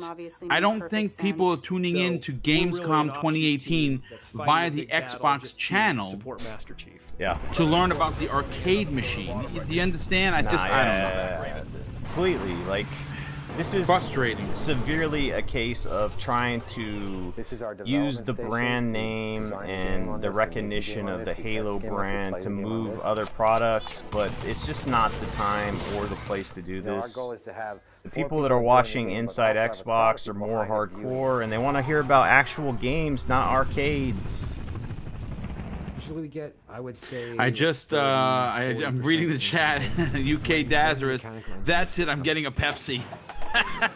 I would be getting a Dr. Pepper. Unfortunately, I'm out, so I'm drinking a Poland Spring. No snap to that cap opening up. Sorry, guys. All kinds of things we have to do. Yao Ming with the big Z's. I totally get it. Crazy Gamer. This looks like trash. Large, small. I hear ya. To be able to control the gun, to control it comfortably. Lex Hazard 79 wants to know where's the Master Chief Collection 4K info. I am right there. All of that needs to get okay, Cypher Man, speak for yourself. He's interested in the arcade. A lot of people don't know this. Cypher Man and I, along with a few other friends that show up in my chat, grew up together. And we used to go to Nathan's in Yonkers, New York, where there was a huge arcade. It had about 100 machines, and we would go and spend hours and hours and hours there playing all of the Capcom stuff, which obviously Cypherman is a big fan of. And D Black Raven, yes, ha ha ha, boom, yep. I'm always laughing, no doubt about that. Let's see. That's our payoff. What else? Yes, Master Chief Collection 343, D Black Raven again in the chat. I have to say, what is the deal? You know, when are we going to get the 4K? I mean, because I don't know if you saw the story a couple of days ago that I posted, Salty, talking about that they're not accepting any more applicants to do the play testing, and it was reported that basically the 4K update is inbound, and we should be hearing about it. This would have been a great. I mean, again, we could still hear. I mean, they could follow up the Master Chief Collection with this shenanigans. But I think most people want to know when it's coming to Game Pass and when they. Because I don't know if you've seen the screenshot, Salty. It looks stunning. Man, I can't wait for that. I don't know if they're just like they think that they need to put a Halo thing in every episode, and they're like, well, we don't have really other Halo shit, so let's put this arcade stuff in there, or they're just trying to do other things. I don't know, man. So I don't know. I mean, again, it's great that Halo is in the arcades. The problem is that the arcade scene is kind of dead. The only places that still house big machines like that are like the Dave and Buster's, and you're really not just going there for that. You're going there to probably hang out, have a beer, get a rack of wings or something, and then go play the arcades. My campaign against the humans. UK Dazarus, I want to play with the blondes. So, finally, they're talking about the 4K update for the Master Chief Collection. Thank God. Nice. Okay, here we go. Here we go. Yes. All right, what do we got? Do we have? Like I said, you're ahead of me, brother. So you're gonna have to. I'm gonna have to go based on your emotions. Don't let me down, Salty. Yeah, we. Okay. Master Chief Collection coming to Xbox Game Pass 4K update. Where is the date? Any dates? It does look good though, man. I gotta tell you, I'm watching it on the stream, and it's running like September 1st, baby. Yes, there we go. Okay, big news. Listen, Salty, when we hang up, we're immediately running to do stories. Oh yeah, dude. Oh yeah. No, I'm probably. You know what it is? I'm gonna be taking. I've been taking notes because Thursday is episode 2 of the Xbox Factor podcast, my new show on my channel. Yeah. I got to be honest with you, the public response has been I've been very humbled by how excited people are for the show. It's an Xbox-centric show, so I know I've been asked numerous times when that was going to happen. So I'm glad that the people are digging it. Yeah, I saw how well that did. It's awesome. I think people really enjoy your live streams, you know. I appreciate that. I like actually I really prefer doing live. Like when you asked me yesterday, what I tell you, literally in seconds. Oh yeah, I'm on. You do that medium very, very well, sir. I appreciate that. You know what it is? In my past work life, I dealt with the public, and I did public speaking because of my community affairs background. Yeah. So this is great. I love interacting with the community and the chat and you know I gotta tell you the amount of friends, and I say friends, that I've met over the last 9 months has just been it's just staggering. Around the world, it's phenomenal. They tagged it. Hey, you know what's going to be good for the Master Chief Collection is the fact that it's going to be in Game Pass, and that's going to help with the player base numbers, because I know it struggled with that. You know, people dropped off. The 4K update's going to bring people back in. So this is going to revitalize and refresh the Master Chief Collection. I think that's fucking phenomenal. You know. So. Well, I'm going to say this. I'm definitely going to be looking to team up with members of the podcast and chat community to play through these games again on Legendary. I want to go through every game, and you know, in 4K. I want to experience this. It's hard to explain when you get that 4K update in, because I was playing Rainbow Six Siege last night and it got a 4K patch, and before it got it, it looked like trash. I couldn't even play it. Right? They upped it to 60 frames per second, put the 4K update in there, and it looks phenomenal. Like this game, the Master Chief Collection is going to look phenomenal. It's going to be like a new experience going in there. People think, you know, if you don't have an Xbox One X and you haven't experienced the updates, it changes the way the game looks. Oh, for sure, and plays for that matter. Absolutely, that's a big get. I'm just going to collect you. Go right ahead. No, it's all good. And right now, I like these two guys. They're younger. They need to get the young bloods in the Xbox PR for some of these shows. Yes, I agree. 100%. Like I said, Larry Herb, I get it. He's very popular. You know, he's what, you know, when you say Xbox, you kind of think of Larry Herb, but you know, the young cats need some spotlight time as well. I agree with you. Just for anything, it's to connect with the younger generation, you know. So sure. You got to keep it fresh. You don't have to completely rehaul things, but you know, you bring the new takes in there and new experiences. Now, this app provides a new way to discover and download Xbox Game Pass games, even when you're away from your Xbox One console. All right, what are they talking about now? We sat down with the project lead last week to talk about the new app. There's an app to download Xbox Game Pass games even when you're not at your Xbox. Okay, that's pretty interesting. Anytime, anywhere. So anytime, anywhere. We're developing this app for them. I just want to give a shout out to the Indie Gamer. It says great new show, boom. I appreciate that. Everyone in the chat here usually shows up to my shows as well, so I definitely appreciate the support. I'm closing in on 1,300 subs, which is a big deal for me. I was able to accomplish that in 9 months. I'm still blown away. Amazing, dude. Subscription, so understand when games are coming to the. I see you've been boosting up your numbers. You're at like 2,200 already. That's phenomenal. Yeah, it's crazy, dude. I'm digging it, man. Just trying to ever evolve with the channel, making sure that we improve the content every day. That's my goal. So I've been adding in game reviews. I'm actually going to be doing a game review today for a new game. It's called Flipping Death. It's a really good indie game, so be sure to check that out. This app that they're talking about is just an additional way that they're promoting Game Pass. If you guys haven't caught on, this is going to be a focal point for the company. So, oh yeah, it's here to stay, dude. Yeah. You're able to download your games with this app. Beta app is pretty cool. Today. Available today. Download that. The app will be available for everyone to download in the Google Play Store soon. And Google Play. For the they didn't say about iOS, Apple, so if you're someone with an iOS device, you'll need to act fast. Go to the website below right now and submit that application to be part of the beta. In just a moment, Graham will dig into Bohemia Interactive's DayZ, but let's get that conversation started right now on the right foot, shall we? I just installed it, Salty, live on the air. Xbox Game Pass installed into my... Dude, I'm going to do that right now, speaking of which. My Android phone. Here we go. Installing as we speak, live on the air. So you just put Xbox Game Pass then? Yeah, it came up. It actually, you'll see it. It literally says Xbox Game Pass. It's like a little thumbnail. All right, I'm gonna do that as we speak. I want to get on that Xbox Game Pass. Mute my mic. Let me be the oh wow, that was quick. Welcome you to the end. That was quick. Uncivilization.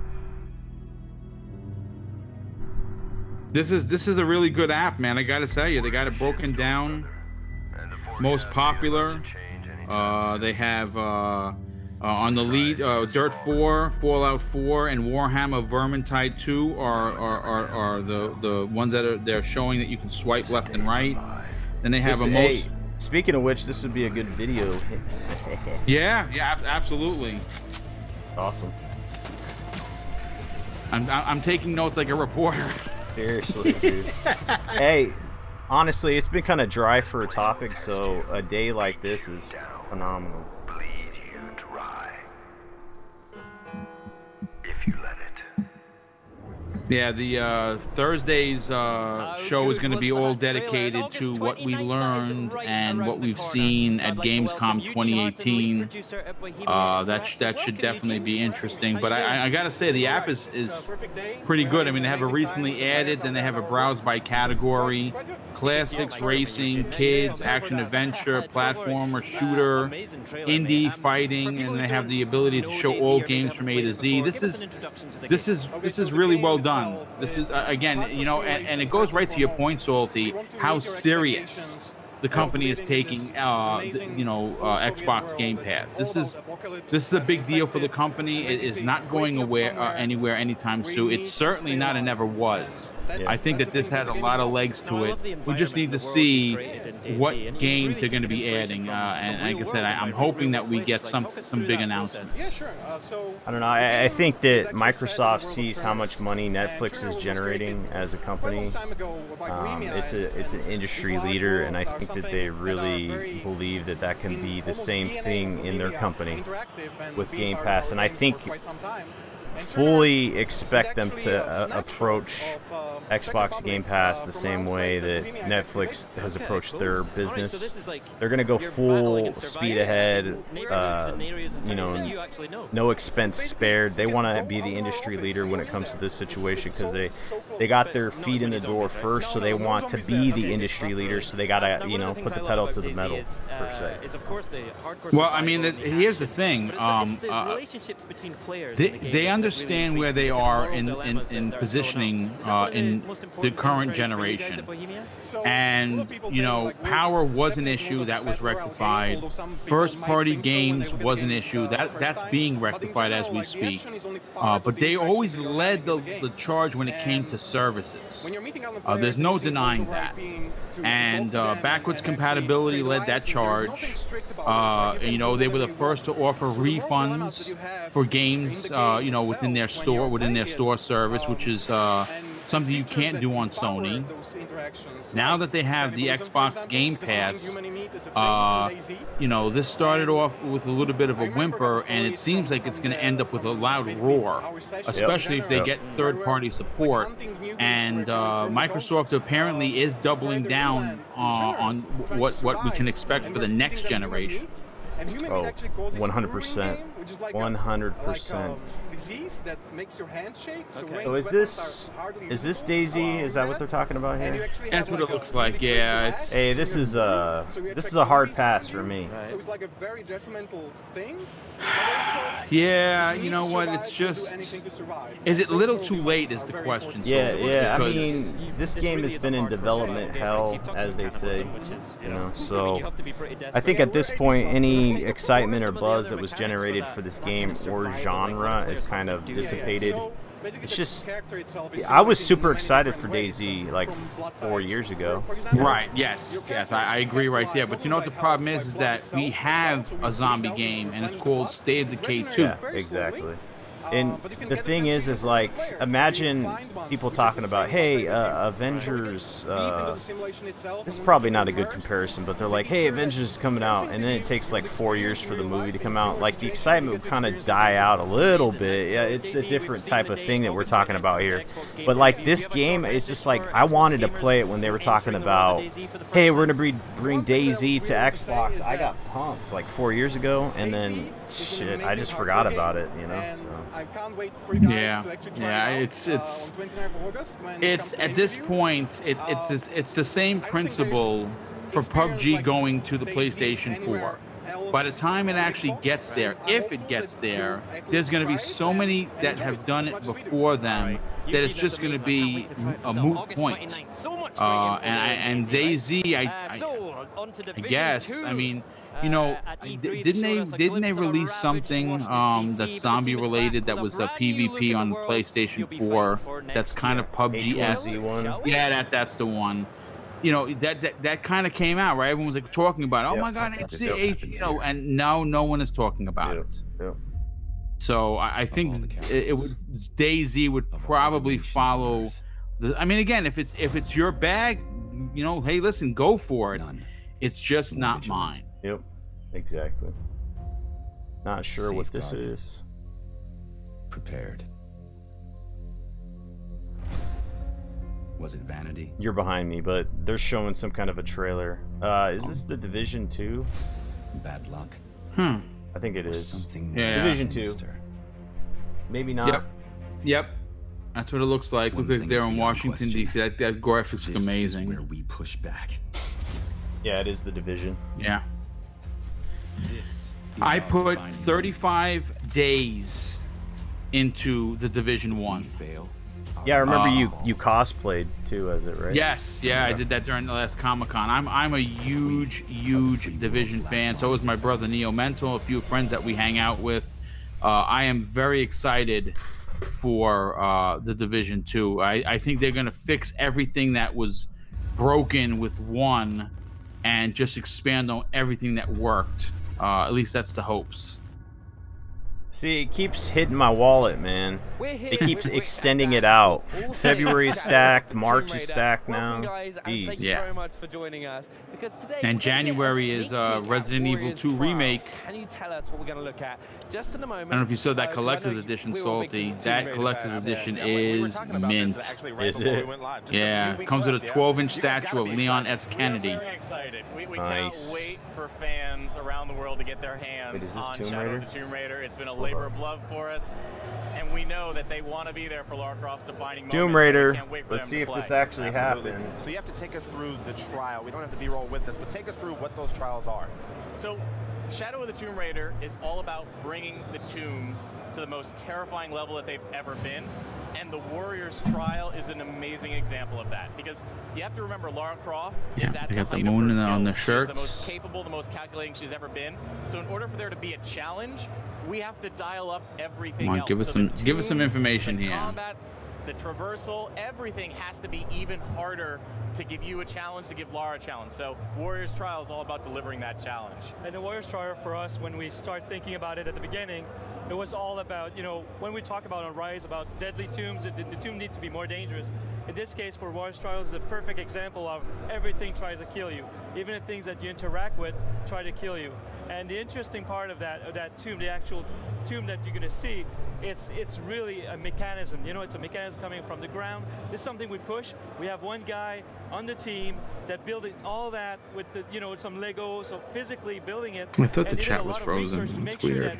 What we're showcasing, even though it looks like technologies that they could use chat at the time, I'm getting an error when I'm trying to type in chat, but me too. The stream is still live. I don't know. Hydro, you know, with hydraulic and things like that, it was really possible. So this is very exciting to show. We do have some gameplay as well, which we're going to take a quick look at as well. So should we kind of throw this on? I don't know. Hopefully it fixes itself. YouTube's always having issues, but yeah, it says that it's live, so I believe it is still live. It's just that I can't. Yeah. The last text was "Cool Water Pump" by Armored Reaper. Of Shadow of the Tomb Raider. Rise of the Tomb Raider, you were just apologize for the technical issues. If you can't chat, I don't know what's going on. The stream's still live, so it's got to be some issue with YouTube. Wouldn't be surprising, at the least. I found a bear instead. I already heard you mention everything once. All right, so we're seeing Tomb Raider. It looks phenomenal. I mean, come on. Yeah. We're all just waiting for that news, though, right? Yeah, I think that's what we're waiting for. I think everybody's waiting for that. What's waiting on the other side? It might just be your just keep refreshing your stream and see if the chat fixes itself. If not, well, not much I can do about it. Hopefully you enjoy the coverage here. Make sure you hit that like button. Be sure to subscribe if you're new and hit the bell icon. Like I said before, we have a contest going on for hitting 2,000 subscribers. It's a $60 gift card to Nintendo eShop, PS Store, or Xbox Live. So make sure you get in on that. We only have a couple days left. We're going to be giving away that prize on the Saltiest Gaming Podcast. It's Thursday at 9 p.m. Eastern, so make sure you check out the contest. I'll put the link in the description and on my Twitter. We're absolutely delivering even bigger challenges. Got a notification that someone subscribed. We're still live, so make sure you stay here. You know, smaller areas, but now the crypts are as big as what the Come on, give us the announcements. The game looks phenomenal. We know the game is going to be incredible. We know it's an ultra-violent Lara Croft. And like I said, I would love not have to spend $65.01, considering that I do subscribe to Game Pass. This would be a big win for Xbox players across the board should this show up. And it would show that once again Phil Spencer delivers on his promise of getting third-party support for Game Pass. To see how you have to interact with the different puzzle elements of the Warriors Trial. And you can see that this is filled with spinning contraptions, blades, flames, everything trying to stop Lara from reaching the secret. Game looks phenomenal, dude. You weren't joking when you said everything's been like up to yeah, still can't. Yeah, it does. I still can't type in the chat. Yeah, it's fine. It is what it is, man. Boom, you're definitely gonna be getting this game, right? Or yeah, I mean it's you know the issue is this. I want to get it day one. It would be beneficial for me financially to have it in Game Pass, to be honest with you, because I'm getting the Spider-Man Collector's Edition. That is 150 beans, and you know there's just too many games coming out. Yeah, that unfortunately, again, being retired, you know, when you say it out loud, sounds great. But when you can't do overtime anymore, because I used to be an overtime freak, and you gotta kind of base your finances on one set salary. It's sometimes you just gotta make decisions, and it may not be something that I pick up right away. It's something I want to pick up, but if I have to wait, that's perfectly fine. But I'm like I said, the Game Pass announcement for me personally would be a big deal. Is this another bundle? It looks like it's another bundle. Yep, it sure is, and it's just a regular Xbox One X. Again, disappointing. Multiple bundles. But first, a deeper look into one of the announcements from here at Gamescom. Bandai Namco have partnered with Supermassive Games, yes, that's right, Supermassive Games, to bring you an exciting new horror anthology series called The Dark Pictures. The first game is called Man of Medan and will launch in 2019. Tomb Raider Here's bundle. Pete Samuels from Supermassive to give us a first So lots of different bundles, but we need that Game Pass announcement. We need what were the other bundles that they were so offering? We have the Battlefield 5, which was the only one that they actually changed it a little bit. It was that gold to black. What was the other one? Scratching my head here. What was it, dude? I don't know. I didn't write notes on it. There was one other one. So. Yeah. Tomb Raider. What's the other exclusives that are coming out? It's probably one of those, right? Yeah, it was Battlefield 5. They didn't show a Forza bundle. Nah, the Forza one. I thought that was going to be definitely one that they're going to bring up. Maybe it's still going to come up. What else? I would say chat. Tell us what bundle we're missing, but chat is down, unfortunately. Horror games, I don't know what's going on with that. Anyway, 3 bundles that they have announced so far. We'll probably get the Forza one before things are all said and done, right? First game, Man of Medan. Oh yeah, definitely. I mean, listen, you know, like I said, I've been taking notes. For some reason, I just forgot to talk about to write down what new bundles they were going to offer. That's a shame.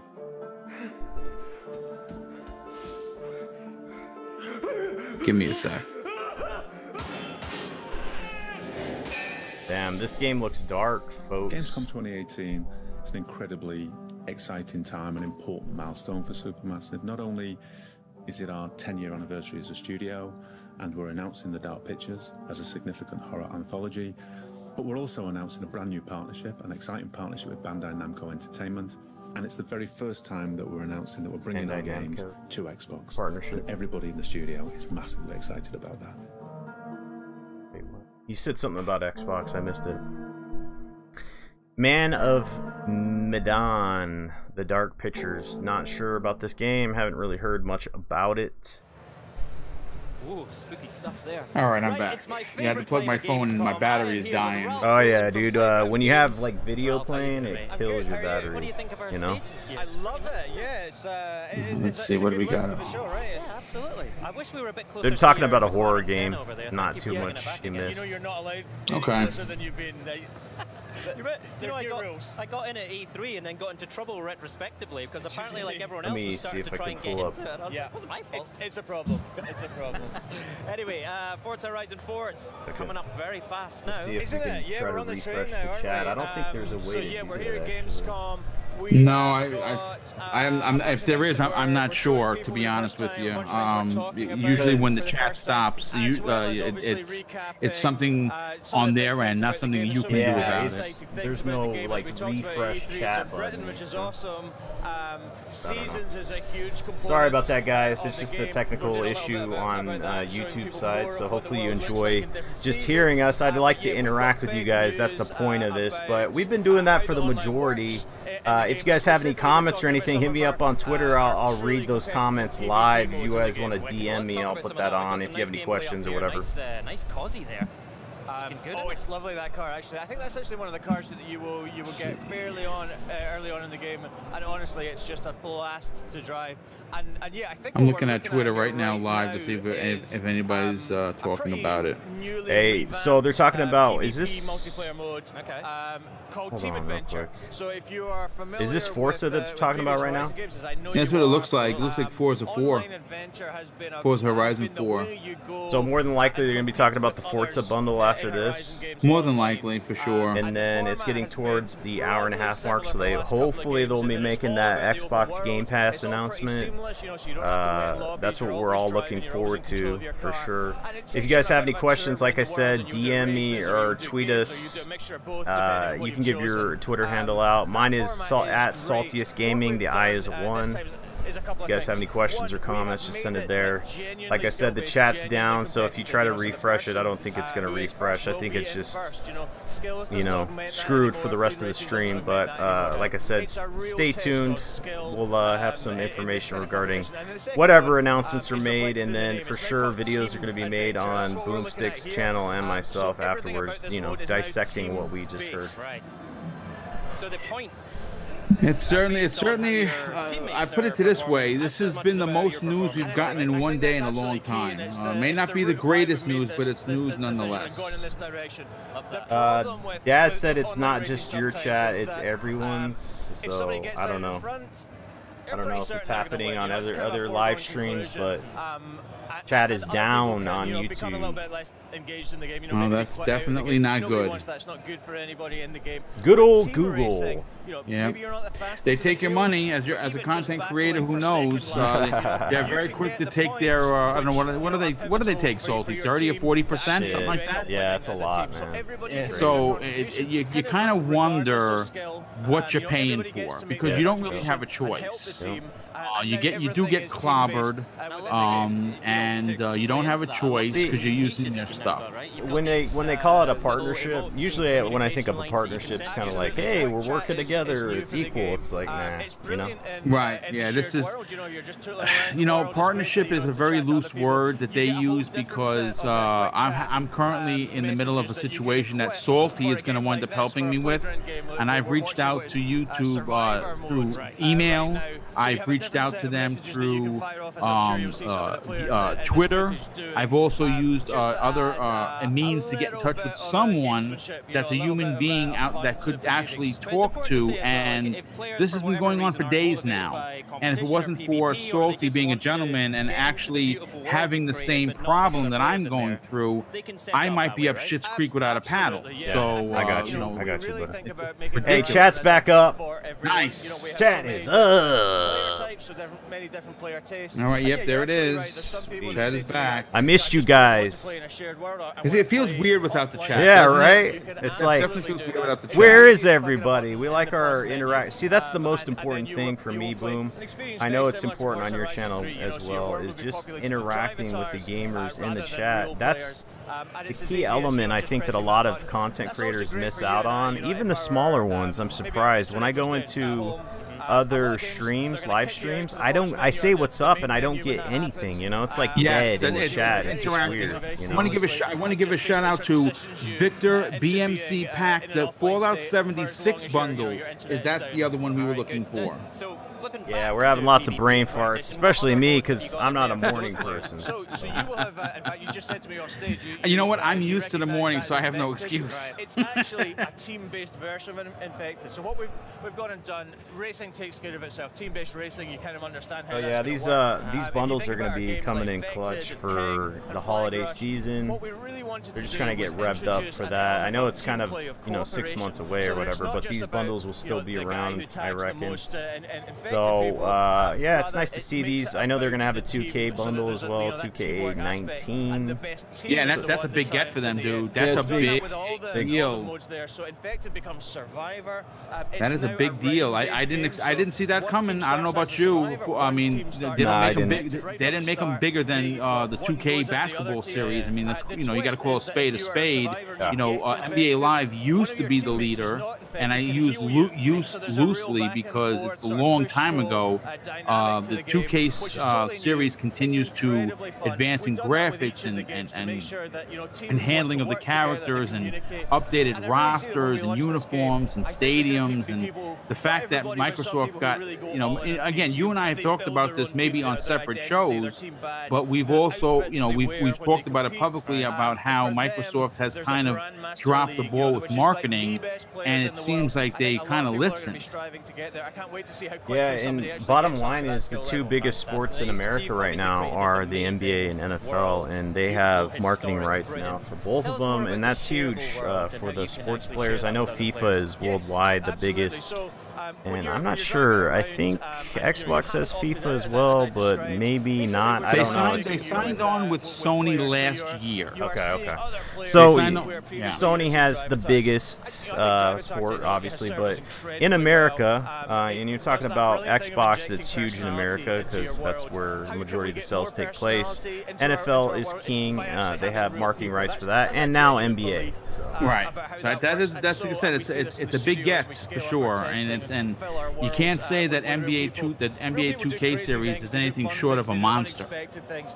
And even if you only play like in the mindset of a solo player, you just go about your races. See, are we seeing anything over here that's worth? Yao Ming says WWE 2K19 needs to come to Game Pass. Thank you so much for your time as always. It will eventually. I mean, yeah, eventually it'll come there, but I don't think day one, unless a dream come true. that's not really a game that I would want, but maybe other people would. You know, there was rumors, Sulk, and I think we might have mentioned it in the beginning of the stream about how Injustice 2, the Ultimate Edition, was rumored to be coming to Game Pass, and that's supposed to be the Game of the Year edition with all the DLC. So that would also be a big get. Again, we're getting close. I wonder when the Game Pass announcement. Hey, Larry Herb's busting out the white gloves, and it was like a cringy, awkward transition there. Great to see you. You know, there's sometimes where they do these videos and they set up these transitions. They're like, oh, this is gonna be awesome. I'm gonna be in this car, this sports car, and I'm gonna say this line. I have my gloves on. I was like, oh, that was a little bit cringy. But anyway, they're showing off a nice little car there. Hopefully, Larry Herb does a little Michael Jackson dance with his gloves. We got a Forza Horizon 4 bundle. It's an is that an S bundle? 1 month Game Pass, 2 weeks of Xbox Live Gold. 1 month Game Pass, 2 weeks Xbox Gold. Don't know why it's an S bundle. I guess they're still trying to market that, but you think they were trying to put it on the Xbox One X? Oh, there it is. So this is the Xbox One X. Of course, it's not specialized. It's just a basic bitch console. I love the X. Don't get me wrong, but I wish they'd have some nice little customization going on there, come with the guys. wireless controller, so 2 great options for a new You know what? Include a sticker that you could put on. Yeah, I don't something. care. Come on. October 2nd, and both the bundles will be available at launch. This is fantastic. I know I'm really excited about this game. It was great to see Ralph and All right, Brandon multiple bundles. I am so excited for You know, this game. It looks I get it. beautiful. I I'm get gonna it. give this back to you because I got to throw it back to the stage and get back into my car. Chris, thank you so much. All right, now we're going to go back to the stage to wrap things up. You know, I'm gonna sound like a total tool here, but sometimes after unless they save the show with these announcements, this is gonna be another one that we're gonna be talking about. Hey, I mean, it is what it is, dude. They're not gonna do it, Boom, unless they pull it out of their ass, dude. Wow. Wow. That is very disappointing. I didn't even notice her piercing on like the bridge of her nose. That must have been painful. It's probably still painful because you have something across the bridge of your nose. Seriously. Yeah, this is the outro, dude. Unless they pull it out of their ass right now, they're like, oh. Okay, to celebrate one of the biggest launches of the year, Forza Horizon 4. Man, that's disappointing. I'm not gonna lie. They're sending us. I'm definitely coming, right? You have to. I mean, we know they're not having a traditional stage, you know, demonstration or you know, setup. So this is what this is what the Xbox community was waiting for, and we apparently are not going to get the announcement that everyone has really been hoping for. I don't know. I mean, if you don't announce it now, Salty, when do you bring up the Game Pass announcement? Do you do that on Xbox Wire? Do you do that, you know, via the social media? You would think if it was going to happen, because when does Rise of a Shadow of the Tomb Raider come out? The 14th of September. So you would have had to make that announcement at this. This is the biggest conference to make that announcement. You know. Wow. So, well, that's disappointing. I have to say. It's not. Yeah, I'd say at this point, it's just not going to happen. I don't know why they would put that picture up there. Maybe it's because it's going to go there eventually after a long period of time, and that's just disappointing, you know. So I guess, anyway, on a lighter note, let's just give our impressions here. I think that there was still some take-home messages that are noteworthy. Xbox Game Pass app is awesome. Definitely check that out. The MCC 4K update is going to be coming in September 1st. Devil May Cry release date in March. I think before we had this conference or this show, we didn't even have a release date on there. That game looks phenomenal. What's your take-home message on this, Boom? I know you're disappointed, man. I mean, listen. Again, you know, I think that it's safe to say I do this to myself on a regular basis. Yeah. I don't. Again, I'm not naive. I don't expect that we're going to get an E3 every time. I completely understand that we're going to get some gameplay. We're going to get a few vid docs, like you were saying. But, you know, it's Gamescom. It's Gamescom. It is the biggest European show. It is their E3. The biggest announcement I take away from this is the Master Chief Collection getting a release date finally. And I didn't want to cut you off. And honestly, they could have given that date a month ago, right? I mean, they could have. I think they were spreading it out because they didn't have content for this for Gamescom. Do you think that's true, or? I mean, I don't know. I mean, you know, we've been hearing, you know, again, there were supposed to be big Game Pass announcements. That's their words. That was a tweet from them. Crazy. You know, so I don't know where it went wrong. Do you think that Game Pass announcement was just the app, and they were just kind of blowing smoke up people's asses, or what? Their marketing has been, you know, suspicious for many years now, especially in this generation, Salty. I mean, it's definitely mixed signals. You know, when you say big, and again, here's the thing. The month is almost over. Right now, I'm going to try and save this, and I'm not trying to save face, because if I did my video and I was wrong, remember, I'm not the press. I have no access to any inside information outside of what people send me. So I'm gonna make videos based on assumptions. And if you like you said earlier, if you're right, you're right. If you're wrong, well, that's life. That happens.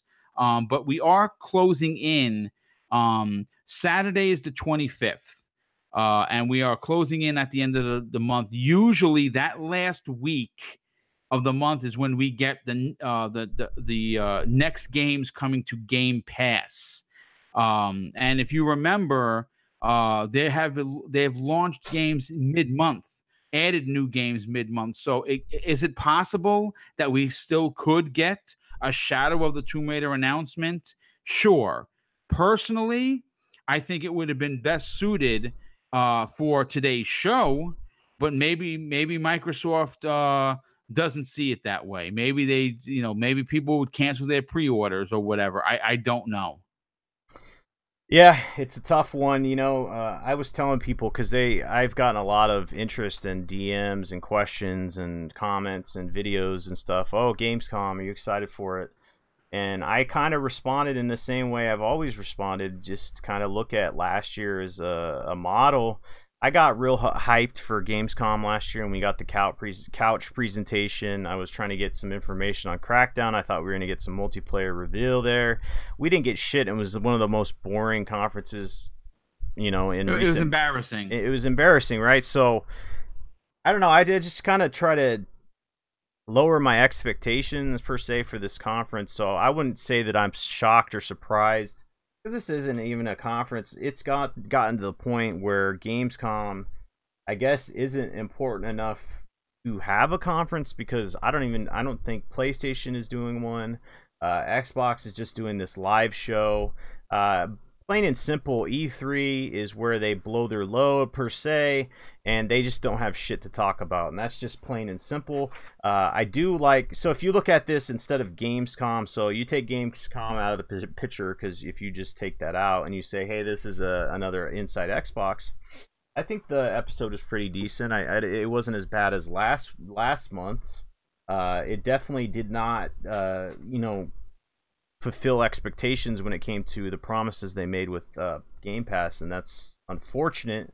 like I said before, they made the Master Chief Collection announcement, but I think that could have been made previous Inside Xboxes. I think they were just kind of dragging that shit out. So it's nothing that we really didn't know about. I think that game in the beginning, the one that's going to preview, I forgot the name, it looks pretty awesome. I think that was a cool reveal. But overall, disappointing. I'm not let down because I didn't really up my expectations, and that's good, right? Because if you do, you're just going to get let down. So hopefully we get an announcement. But I think that whole Game Pass day and date for fucking Shadow of the Tomb Raider and what's the other game? Those are all, but it's debunked. It's not going to happen. If it does go to Game Pass, I think it's just going to be a delay there. Maybe a year, maybe a couple months or something. But we shall see. It's unfortunate. So I guess we'll summarize our stuff here, and then you can give your information where people can find you. I really appreciate you joining the show, Boom. It was a blast. The 2 hours went by fast. I love talking absolutely. games with you, man. Yeah, it was great. I appreciate the invite, dude. Yeah, so we'll have to do more of these live streams. I love doing these reaction streams. It's kind of it's a more relaxed situation. You get to interact with the chat a lot more because I'm not like, when you host shows, you're just looking at your notes and you're focused on that. And it's hard to like interact per se, so. Anyway, I appreciate you. I think we already gave our summations. It was kind of a disappointment. If you guys have any more comments or questions, leave them in the comment section. Make sure you hit the subscribe button and the bell icon. We'll do more content like this. Like I said, Saltiest Gaming Podcast every Thursday at 9 p.m. Eastern. We have contests going on. Check that out. So, Boom, where can people find you? Well, listen, if you're new to finding me and you're listening to me for the first time, head over to YouTube and check out Double Barrel Gaming with Mr. Boomstick XL. I put up weekly videos, usually daily videos. I do 2 live shows. One is Breakfast with Boom, Friday mornings at 10 a.m. Eastern Standard Time. It is a multi-plat show where I have 4 to 5 guests per week, and we just break down the hottest topics in gaming. And I did launch a new Xbox-centric show called the Xbox Factor, which launched last Thursday to rave reviews, and I'm very, very thankful for that. Episode 2 is going to be the Gamescom 2018 special. I'm hoping that some news breaks before the show. That is going to air live Thursday at 11 a.m. Eastern Standard Time.